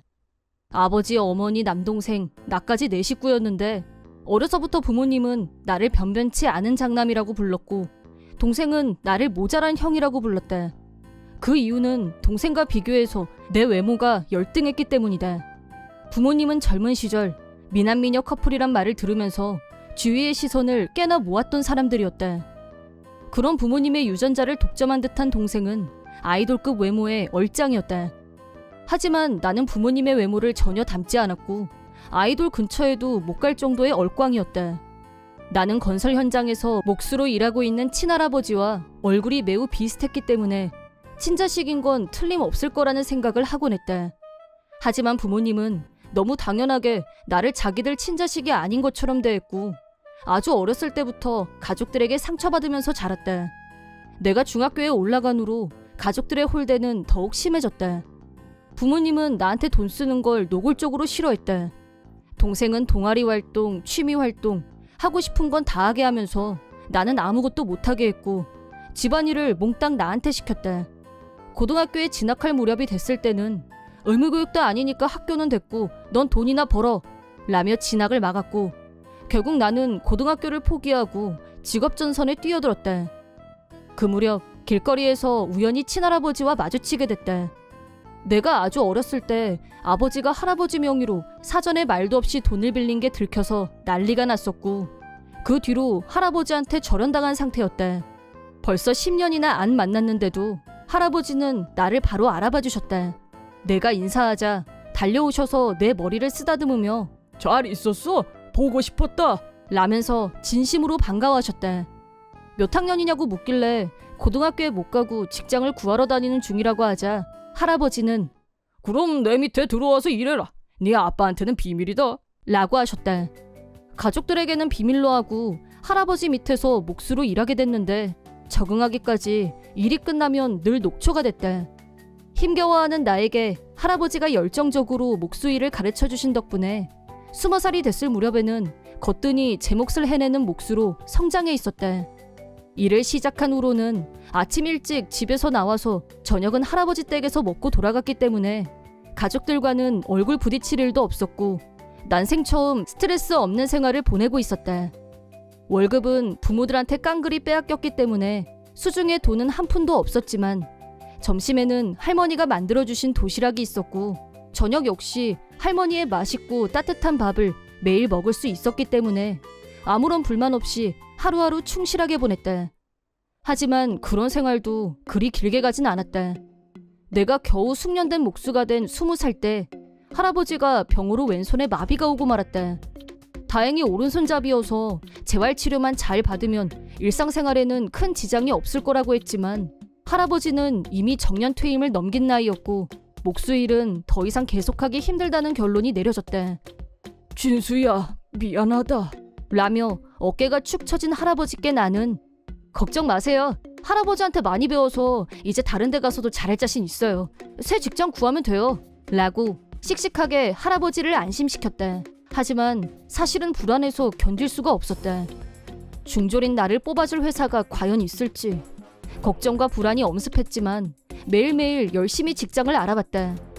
내가 새 직장을 구하는 동안 부모님은 너 왜 출근 안 해? 왜 맨날 집에만 있냐고? 라며 호통쳤다.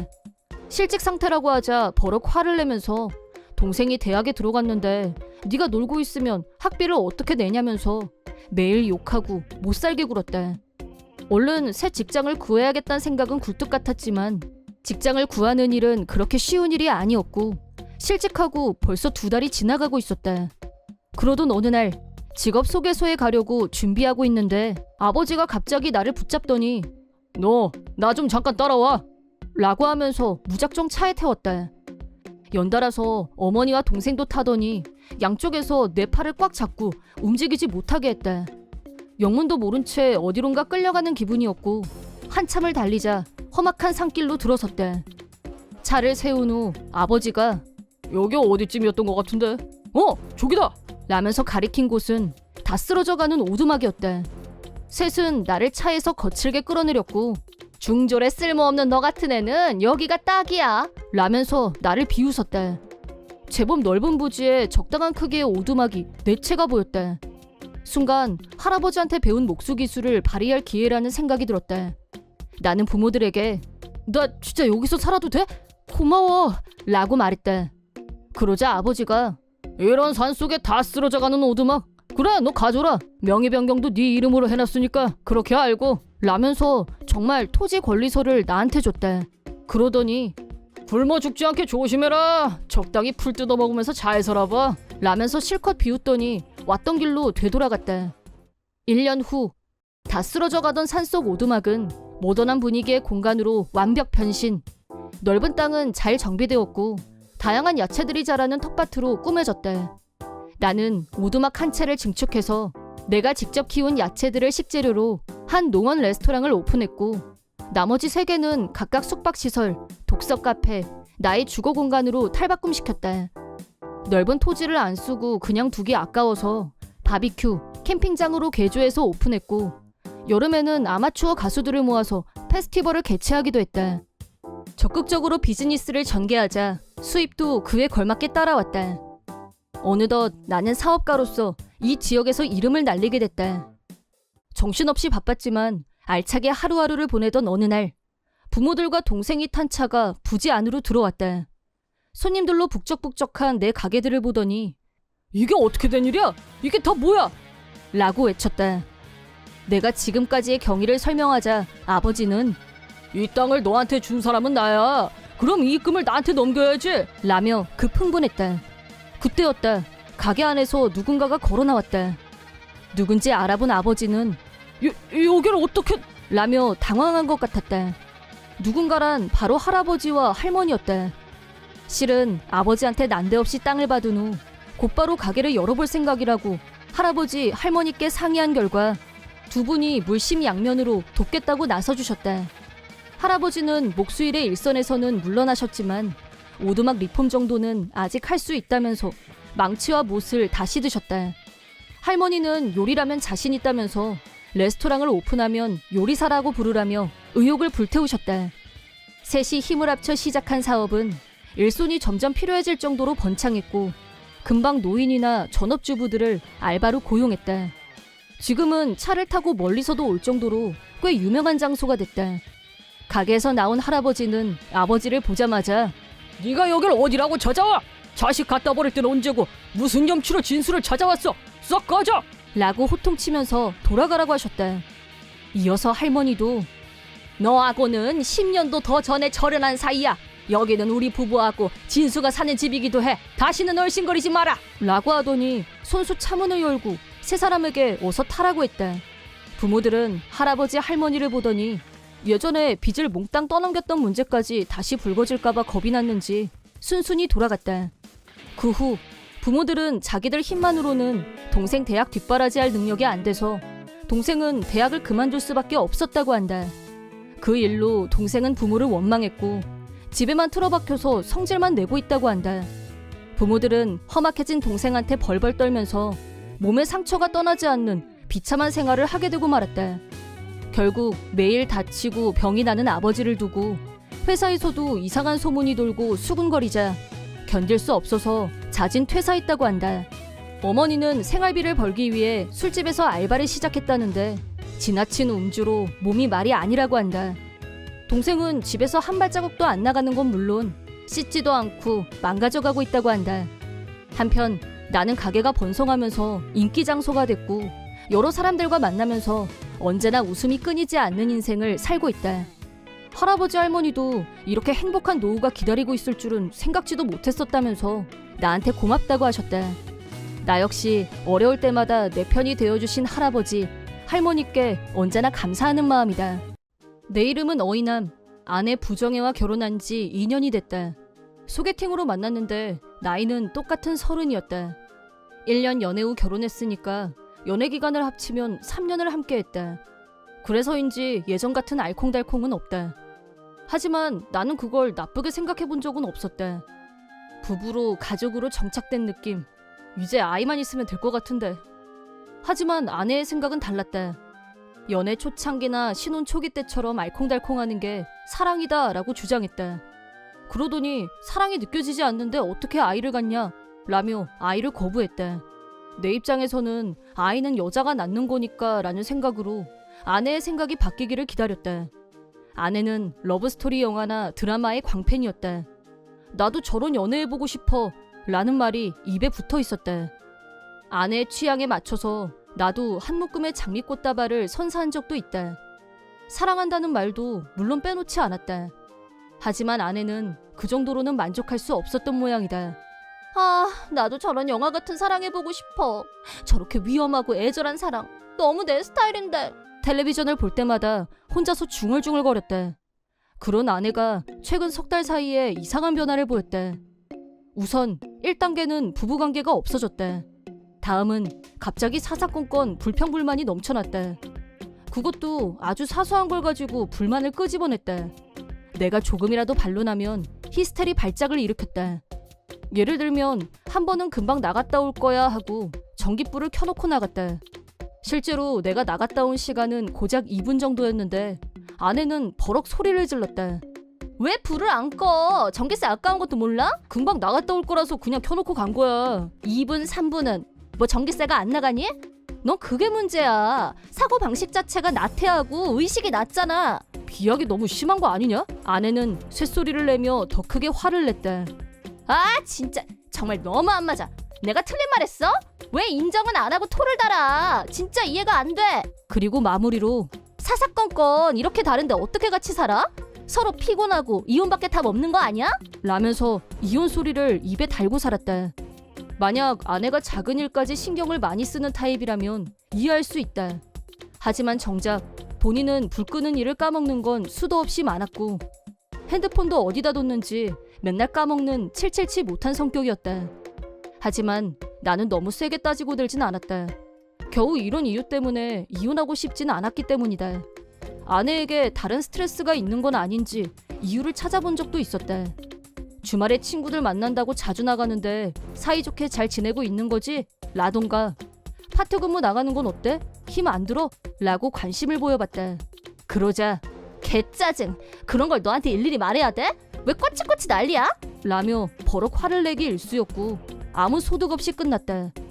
한 3개월 머리 아프게 고민만 하던 나는 거실에서 아내의 핸드폰을 우연히 봤는데 방금 전까지 톡을 주고받은 걸로 보이는 불륜남과의 대화가 화면에 남아 있었대. 빨리빨리 노잼 남편하고 이혼하고 나랑 같이 살자니까. 라던가 부정해. 너를 세상에서 제일 사랑해. 우리 둘의 꿈 빨리 현실로 만들자. 라는 내용들이 줄을 이루고 있었대. 아내의 답신도 나도 하루빨리 자기랑 같이 있고 싶어. 자기 꿈은 곧 내 꿈이야. 어쩌고 달달 그 잡채였대. 불륜남은 심심한지 시도 때도 없이 수준 낮은 시처럼 보이는 문장들을 보내오고 있었대. 어디서 이런 수준 낮은 놈한테 걸려서. 나는 여러 가지 면에서 큰 충격을 받았대. 이 불륜남 직장은 다니는 거 맞아? 뭘 하길래 이런 긴 문장을 시도 때도 없이 보내는 건데. 이렇게 사적인 대화를 아무 때나 할 수 있는 직업이 뭐가 있을까? 도무지 이해가 안 됐다.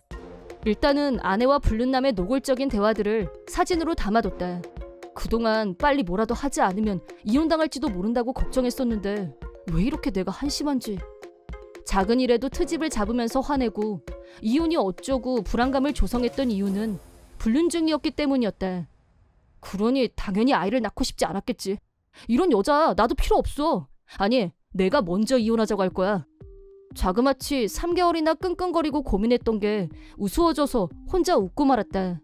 나는 흥신소를 찾아갔다. 아내는 매주 여자 동창들을 만난다며 꼬박꼬박 외출했었는데 10중 8구 거짓말이었을 거고 불륜남을 만나러 간 게 분명했다. 팔짱 낀 모습, 키스하는 모습 등 증거 사진이 속속이 입수됐다. 사람이 많은 곳에서도 아내는 불륜남에게 키스해달라고 조르는 것 같았다. 불륜남도 해달라면 해달라는 대로 아무렇지 않게 키스를 해줬다. 이게 아내가 입에 달고 살던 영화같이 멋진 연애란 건가? 솔직히 사랑이 아니라 불륜이란 스릴에 취해 있는 걸로밖엔 보이지 않았다. 그렇게 보름 정도가 지났다. 아내는 덜렁거리는 면이 있어서 핸드폰을 깜빡하고 나갈 때가 많았고 그만큼 내가 체크할 기회도 많았다. 비번도 아주 단순했다. 불륜남은 여전히 아내에게 사랑해, 결혼해줘 라면서 우리 둘의 꿈을 빨리 이루자 라는 내용을 반복적으로 노래했다.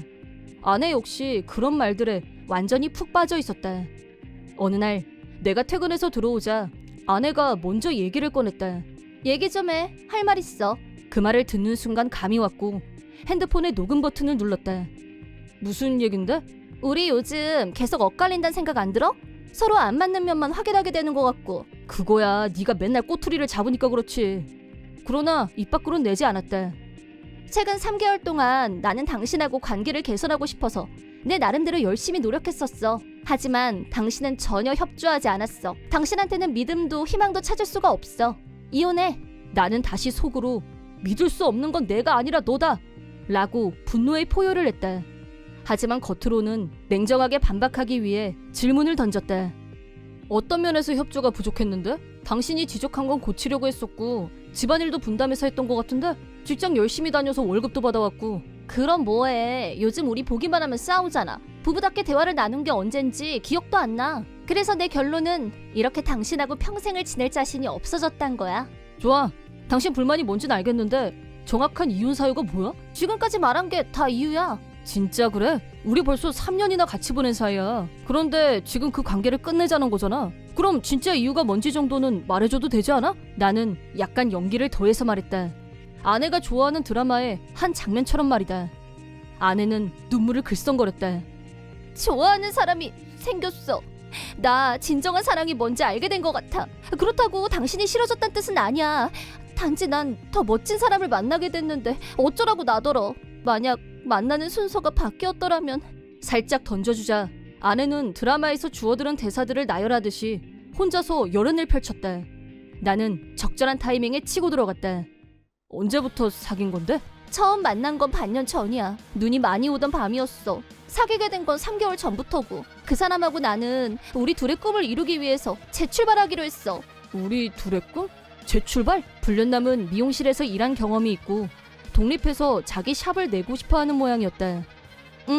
이혼하면 당신한테 위자료 받으니까 그걸로 그 사람 개업하는데 종잣돈으로 줄 생각이야. 그 사람의 꿈은 곧 내 꿈이니까. 아내의 말을 들으면서 나는 필사적으로 오참을 해야 했다. 우리 둘의 꿈이라고 하면서 개업 자금은 내 호주머니에서 빼갈 생각이라는 거네. 나는 따지고 싶었다. 그보다 아내의 말투로 봐서는 불륜남도 이 상황에서 위자료를 받아낼 수 있다고 생각하는 거? 이쯤 되면 갈수록 흥미진진이네. 아내의 자백이 담긴 녹취 증거까지 확보한 이상 이미 끝난 게임이었다. 나는 아내와 불륜남에게 위자료에 대해 할 말이 있으니 좀 보자고 했다. 불륜남은 첫마디에 이렇게 말했다. 그쪽한테 받은 위자료로 내 샵을 오픈할 겁니다. 우리 둘의 꿈을 이룰 거예요. 고마워. 우리 두 사람 행복하게 잘 살게. 라고 떠들었다. 나는 위자료에 대해서 할 말이 있다고 했지. 내가 준다는 말은 한마디도 안 했을 텐데 위자료는 내가 아니라 두 사람이 지불해야지. 불륜을 저지른 사람이 내는 게 상식이니까. 청구액은 각각 3천만 원씩. 두 사람은 멍해졌다. 이 일은 변호사한테 의뢰해둔 상태니까 이의가 있으면 그쪽에 말해. 나는 하고 싶은 말만 하고 자리에서 일어났다. 상식대로 처리한 결과 두 사람의 꿈이었던 샵 오픈은 물 건너가고 말았다. 부정에는 나한테서 위자료로 5천만 원 정도를 받아낼 작정이었던 모양인데 반대로 자기들 둘이 합쳐서 6천만 원을 내야 되는 상황이 되고 말았다. 마이너스 6천만 원인 상태에서 샵을 연다는 건 언감생심이었다. 그 결과 부정애와 불륜남은 헤어졌다. 연애 드라마를 꿈꾸던 부정애는 리얼 막장 드라마를 직접 연출하면서 비극으로 막을 내렸고 현실적으로는 30대 중반의 빚밖에 없는 돌싱녀가 그 대가였다. 물론 자업자득이다. 내 이름은 임신혜. 남편 왕진상과 둘이서 살고 있다. 남편과 나는 둘 다 아이를 좋아했고 결혼하면 최대한 빨리 아이를 갖자고 얘기했었다. 하지만 아이를 낳고 기르려면 돈이 필요하기 때문에 임신 전까지는 계속 일을 하면서 열심히 저축을 할 생각이었다. 우리 둘 다 회사원이었고 직장 다니면서 열심히 돈을 모은 지 2년. 돈은 착실히 모아가고 있었지만 좀처럼 임신이 되지 않았다. 슬슬 걱정을 하던 무렵 남편이 혹시 모르니까 검사 한번 받아보자 라고 제안했다.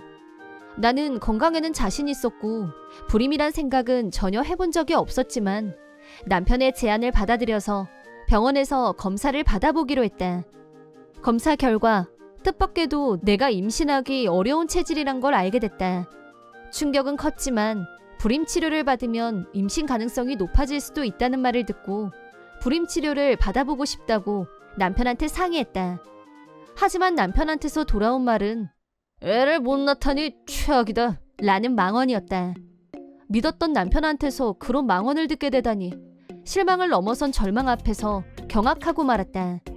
내가 받을 충격은 아랑곳 없이 남편의 폭언은 계속됐다. 불임 치료받았는데도 아이가 안 생기면 돈만 날리고 끝 아니야? 그럴 바에는 그딴 치료 안 받고 말지. 애초에 불임인 거 알았으면 결혼 자체를 안 했을 거야. 그 말을 끝으로 방에서 나가버린 남편은 그 뒤로 내 얼굴은 쳐다도 보지 않았다. 퇴근 후에는 술집으로 직행하는 것 같았고 집에 있는 시간이 극도로 줄어들었다. 그런 생활을 계속하기가 힘들었던 나는 어느 날 밤 늦게 귀가한 남편에게 당신 요즘 대체 왜 이래? 임신하기 어렵다는 말 듣고 나서부터 너무 변했다는 생각 안 들어? 라고 불만을 토로했다. 그러자 남편은 시끄러워. 애도 못 낳는 여자를 어디다 써? 내 눈에 안 띄는 대로 가버려 라며 폭언의 소리가 더욱 높아졌다. 너무 심한 말을 듣고 나니 저절로 눈물이 터져 나왔고 그런 나에게 난 팩트만 말했을 뿐이야 라며 차갑게 내뱉은 후 자기 방으로 들어가 버렸다. 그날부터 나는 남편과 이혼해야겠다는 생각뿐이었다. 남편의 본성을 알게 된 이상 하루라도 빨리 이혼하고 싶었지만 지금 상태에서 그저 도장 찍고 헤어진다는 게 너무 쉬운 결말이란 생각이 들었다. 아이를 낳기 어렵다는 말을 듣고 가장 충격받은 사람은 나였다. 그건 내 잘못이 아닌 게 분명한데 왜 비난을 받아야 하는지. 그것도 계속되는 망언, 폭언을 들으면서 나는 깊게 상처 입었다. 그것에 대한 위자료를 받아내지 않으면 분이 풀릴 것 같지 않았다.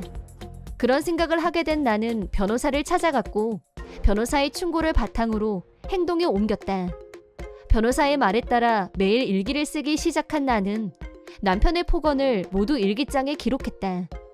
또 남편이 폭언을 쏟을 상황이 생기면 바로 녹음하는 것에도 성공했다.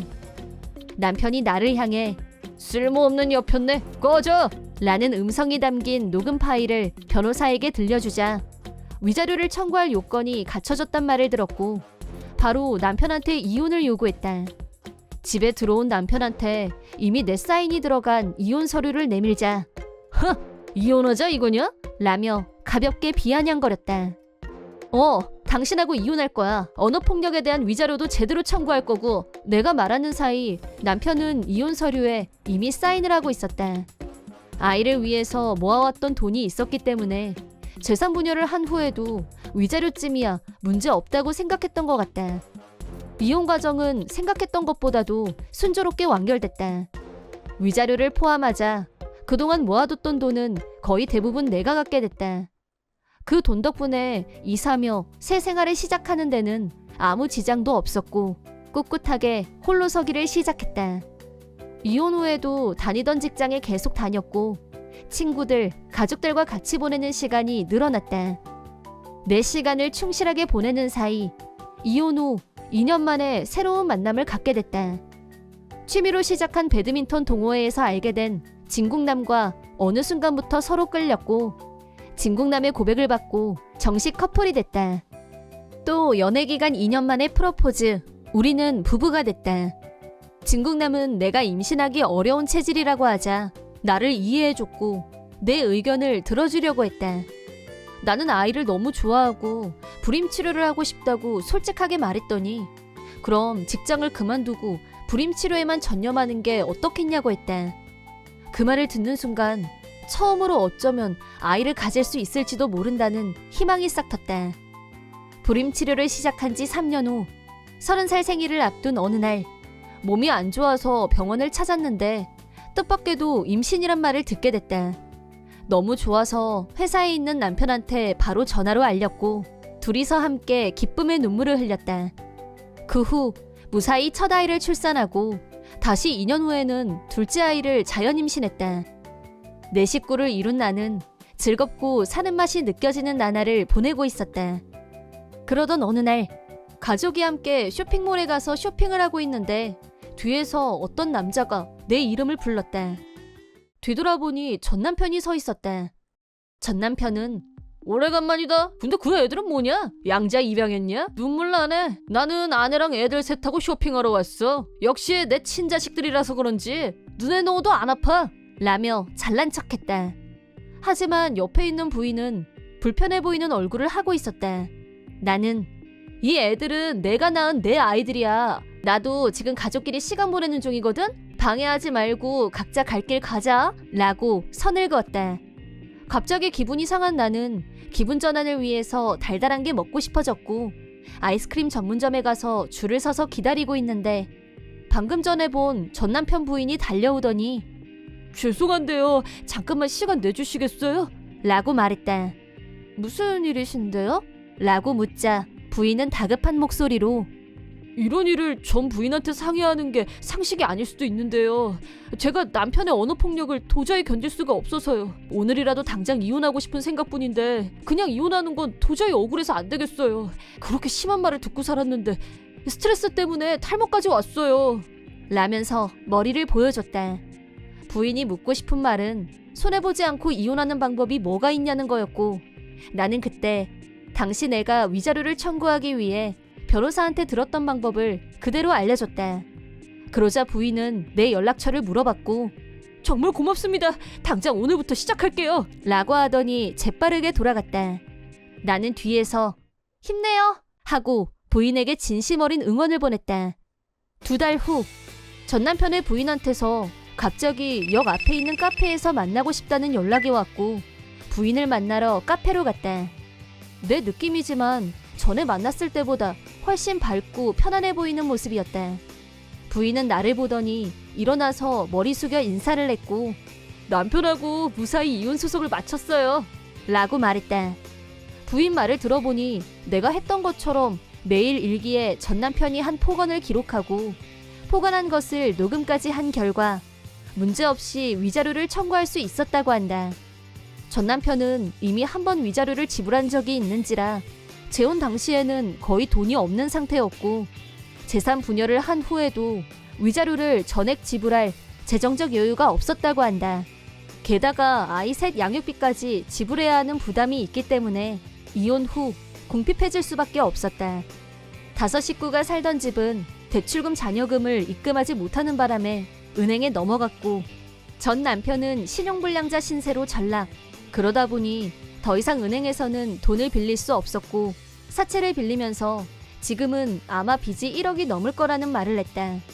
이혼 후 전 남편은 부인을 찾아왔었다는데 부탁이야, 나 좀 용서해줘. 이러다가 나 사채업자들 손에 죽을지도 몰라. 라면서 무릎을 꿇었다고 한다.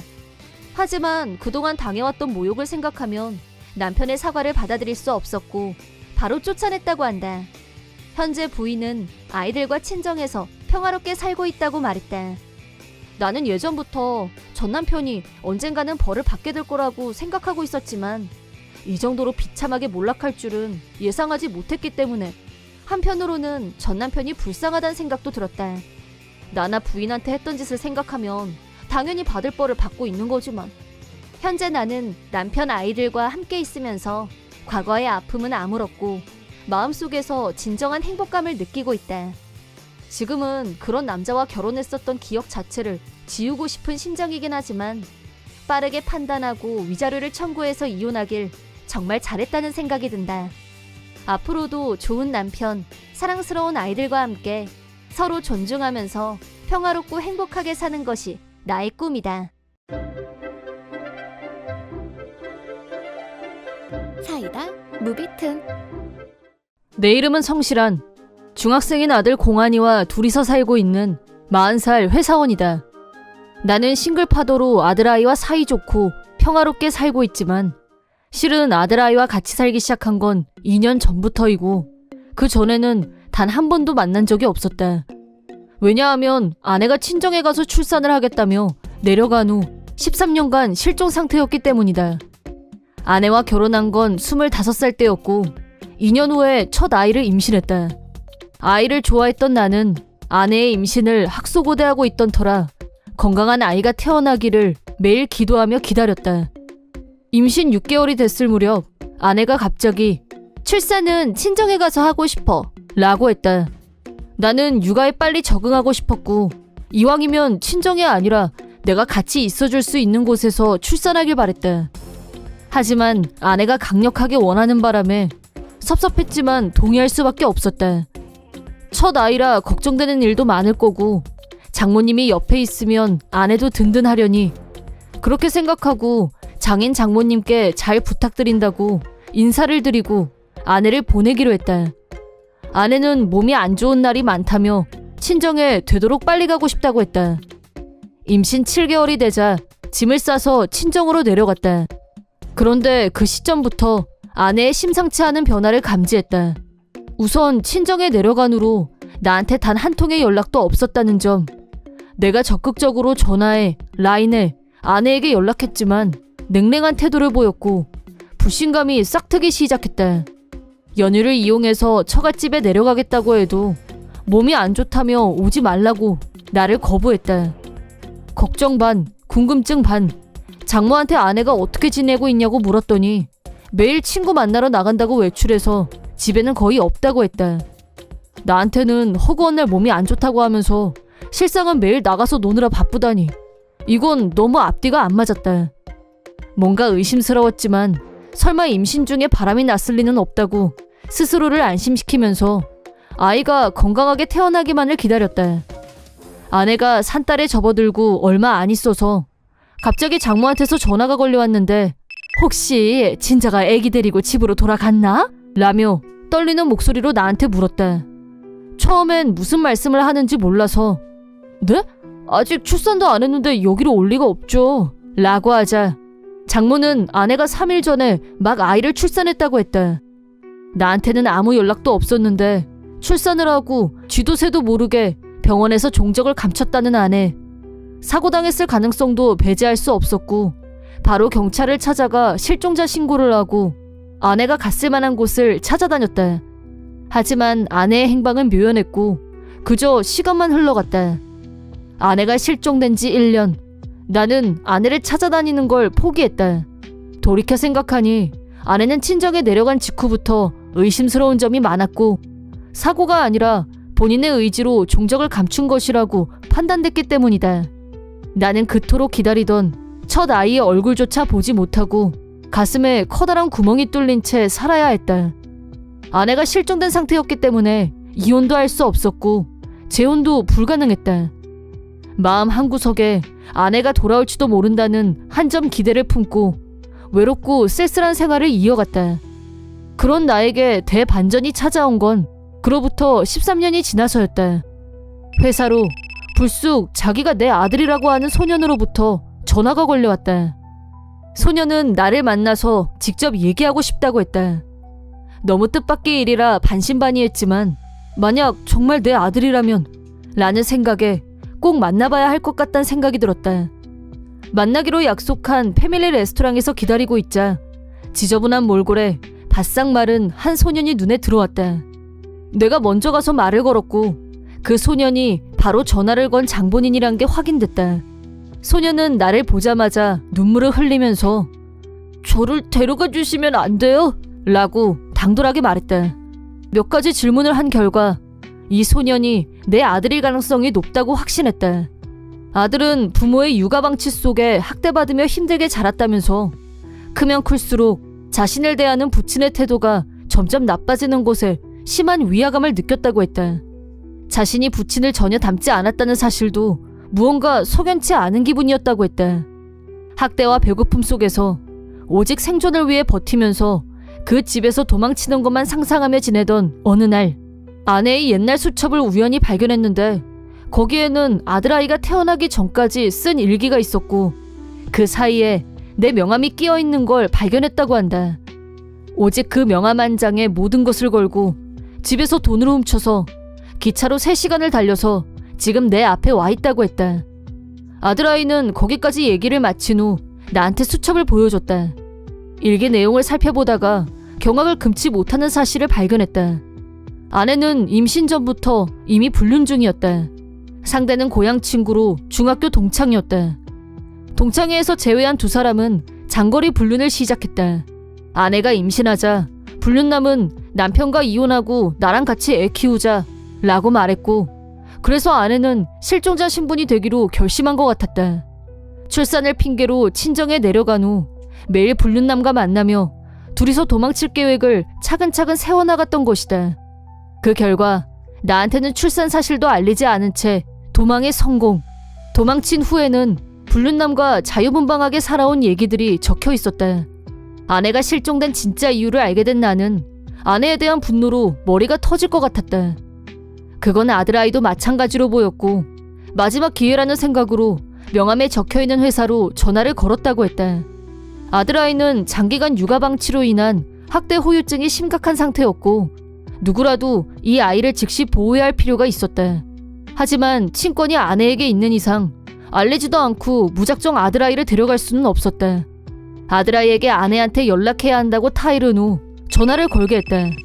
아들아이가 당분간 집에 들어가지 않을 거라고 했는데도 아내는 별 관심 없다는 듯이 그러던가 라고 대답하더니 전화를 끊었다.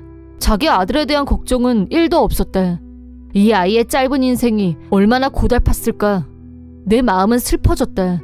그 다음은 아들아이가 조금 안정이 된 후 만일을 위해서 DNA 검사를 해뒀다. 결과는 역시 내 아들이 틀림없었다. 나는 아동 상담소를 찾아가 상담도 하고 변호사를 만나서 법률적인 면도 검토했다. 무엇보다 아들아이에게 먹고 싶은 만큼 먹게 했다. 마침내 만반의 준비를 갖춘 후 아들아이를 대동하고 아내가 있는 곳으로 향했다. 아내가 사는 집은 한눈에도 낡고 허름했다. 집 밖에는 술병과 맥주캔이 가득 담긴 쓰레기 봉투가 몇 겹으로 쌓여 있었다. 초인종을 누르자 안에서 노랑머리에 담배 냄새가 진동하는 여자가 나왔다. 그 여자는 예전 모습이라고는 찾아볼 수 없는 실종된 내 아내였다. 아내는 아들아이를 보더니 너 벌써 왔니? 라고 하면서 눈살을 찌푸렸다. 내가 오래간만이야 라고 하자 그제야 나를 보더니 깜짝 놀란 표정으로 당신이 여긴 어떻게... 라며 당황했다. 자초지종을 설명한 후 친권을 내가 가져오겠다고 하자 아내는 주저하지 않고 그러든가 데리고 가고 싶으면 그렇게 해 라고 즉답. 그때 마침 미리 연락을 주고받았던 아동 상담소 직원과 경찰이 도착했고 확인할 일이 있다며 아내를 연행해 갔다. 나와 아들아이도 경찰서에 동행한 후 지금까지 육아 방치와 학대, 불륜남의 폭행으로 아들아이가 당한 피해 상황을 전부 진술했다. 아내와 불륜남은 용의를 부인했지만 아들아이 몸에 남아있는 멍자국 등이 증거가 되어 두 사람 모두 체포됐다. 그 후 아내와 불륜남은 구치소에 수감됐고 마침내 나는 이혼이 성립됐다. 친권도 내가 갖게 되면서 정식으로 아들아이를 양육할 수 있게 됐다. 아내와 불륜남이 벌인 실종극은 뉴스에 보도되는 등 사회적 반향을 일으켰고 두 사람은 엽기 범죄자로 유명해졌다. 신상이 다 밝혀진 터라 출소 후에도 직업을 찾기 어려웠고 술과 도박에 빠져 빚더미에 올라앉게 됐다. 실종극을 벌인 후에도 아내와 불륜남은 연일 도박에 빠져서 아들아이를 돌보지 않고 방치했다고 한다. 출소한 후에도 전처와 불륜남은 다시 같이 사는 모양인데 술과 도박으로 몸이 다 망가졌지만 병원에 갈 돈도 없고 비참하게 살고 있다고 한다. 한편 나는 갑자기 커다란 아들아이와 둘이서 사는 게 어색하고 힘든 면도 있었지만 핏줄이란 건 정말 불가사의해서 우리 둘 사이에 허물이 없어지는 데는 시간이 걸리지 않았다. 아들아이는 몸에 살이 오르고 성격도 차츰 밝아졌다. 정기적으로 카운슬링을 다니고 있는데 치료가 순조롭게 진행된다는 말을 듣고 안심했다. 같이 살기 시작한 지 6개월 정도가 지나고부터는 중학교에 다닐 수 있을 정도로 회복됐다. 다행히 친구도 많이 생기고 탁구부 활동을 하면서 건강하고 씩씩하게 학교 생활에 잘 적응하고 있다. 나는 아들아이의 탁구 시합을 보러 가는 즐거움이 생겼고 전보다 생활에 활력이 느껴진다. 아내의 실종과 어느 날 처참한 몰골로 나타난 아들아이를 직면했을 때의 괴로움은 이루 말로 다 표현할 수 없지만 지금은 이렇게 행복한 나날을 보내고 있다는 게 기적이라고밖엔 느껴지지 않는다. 생이별을 해야 했던 지난 13년의 몫까지 다 합쳐서 듬뿍 사랑을 주고 싶다. 앞으로 나는 오직 아들아이의 행복만 생각하면서 아들아이와 함께하는 매일매일을 소중히 하리라 다짐해본다. 이번 영상은 어떠셨나요? 재밌게 보셨다면 구독, 좋아요에 댓글까지 달아주시면 감사하겠습니다. 그럼 다음 영상에서 만나요.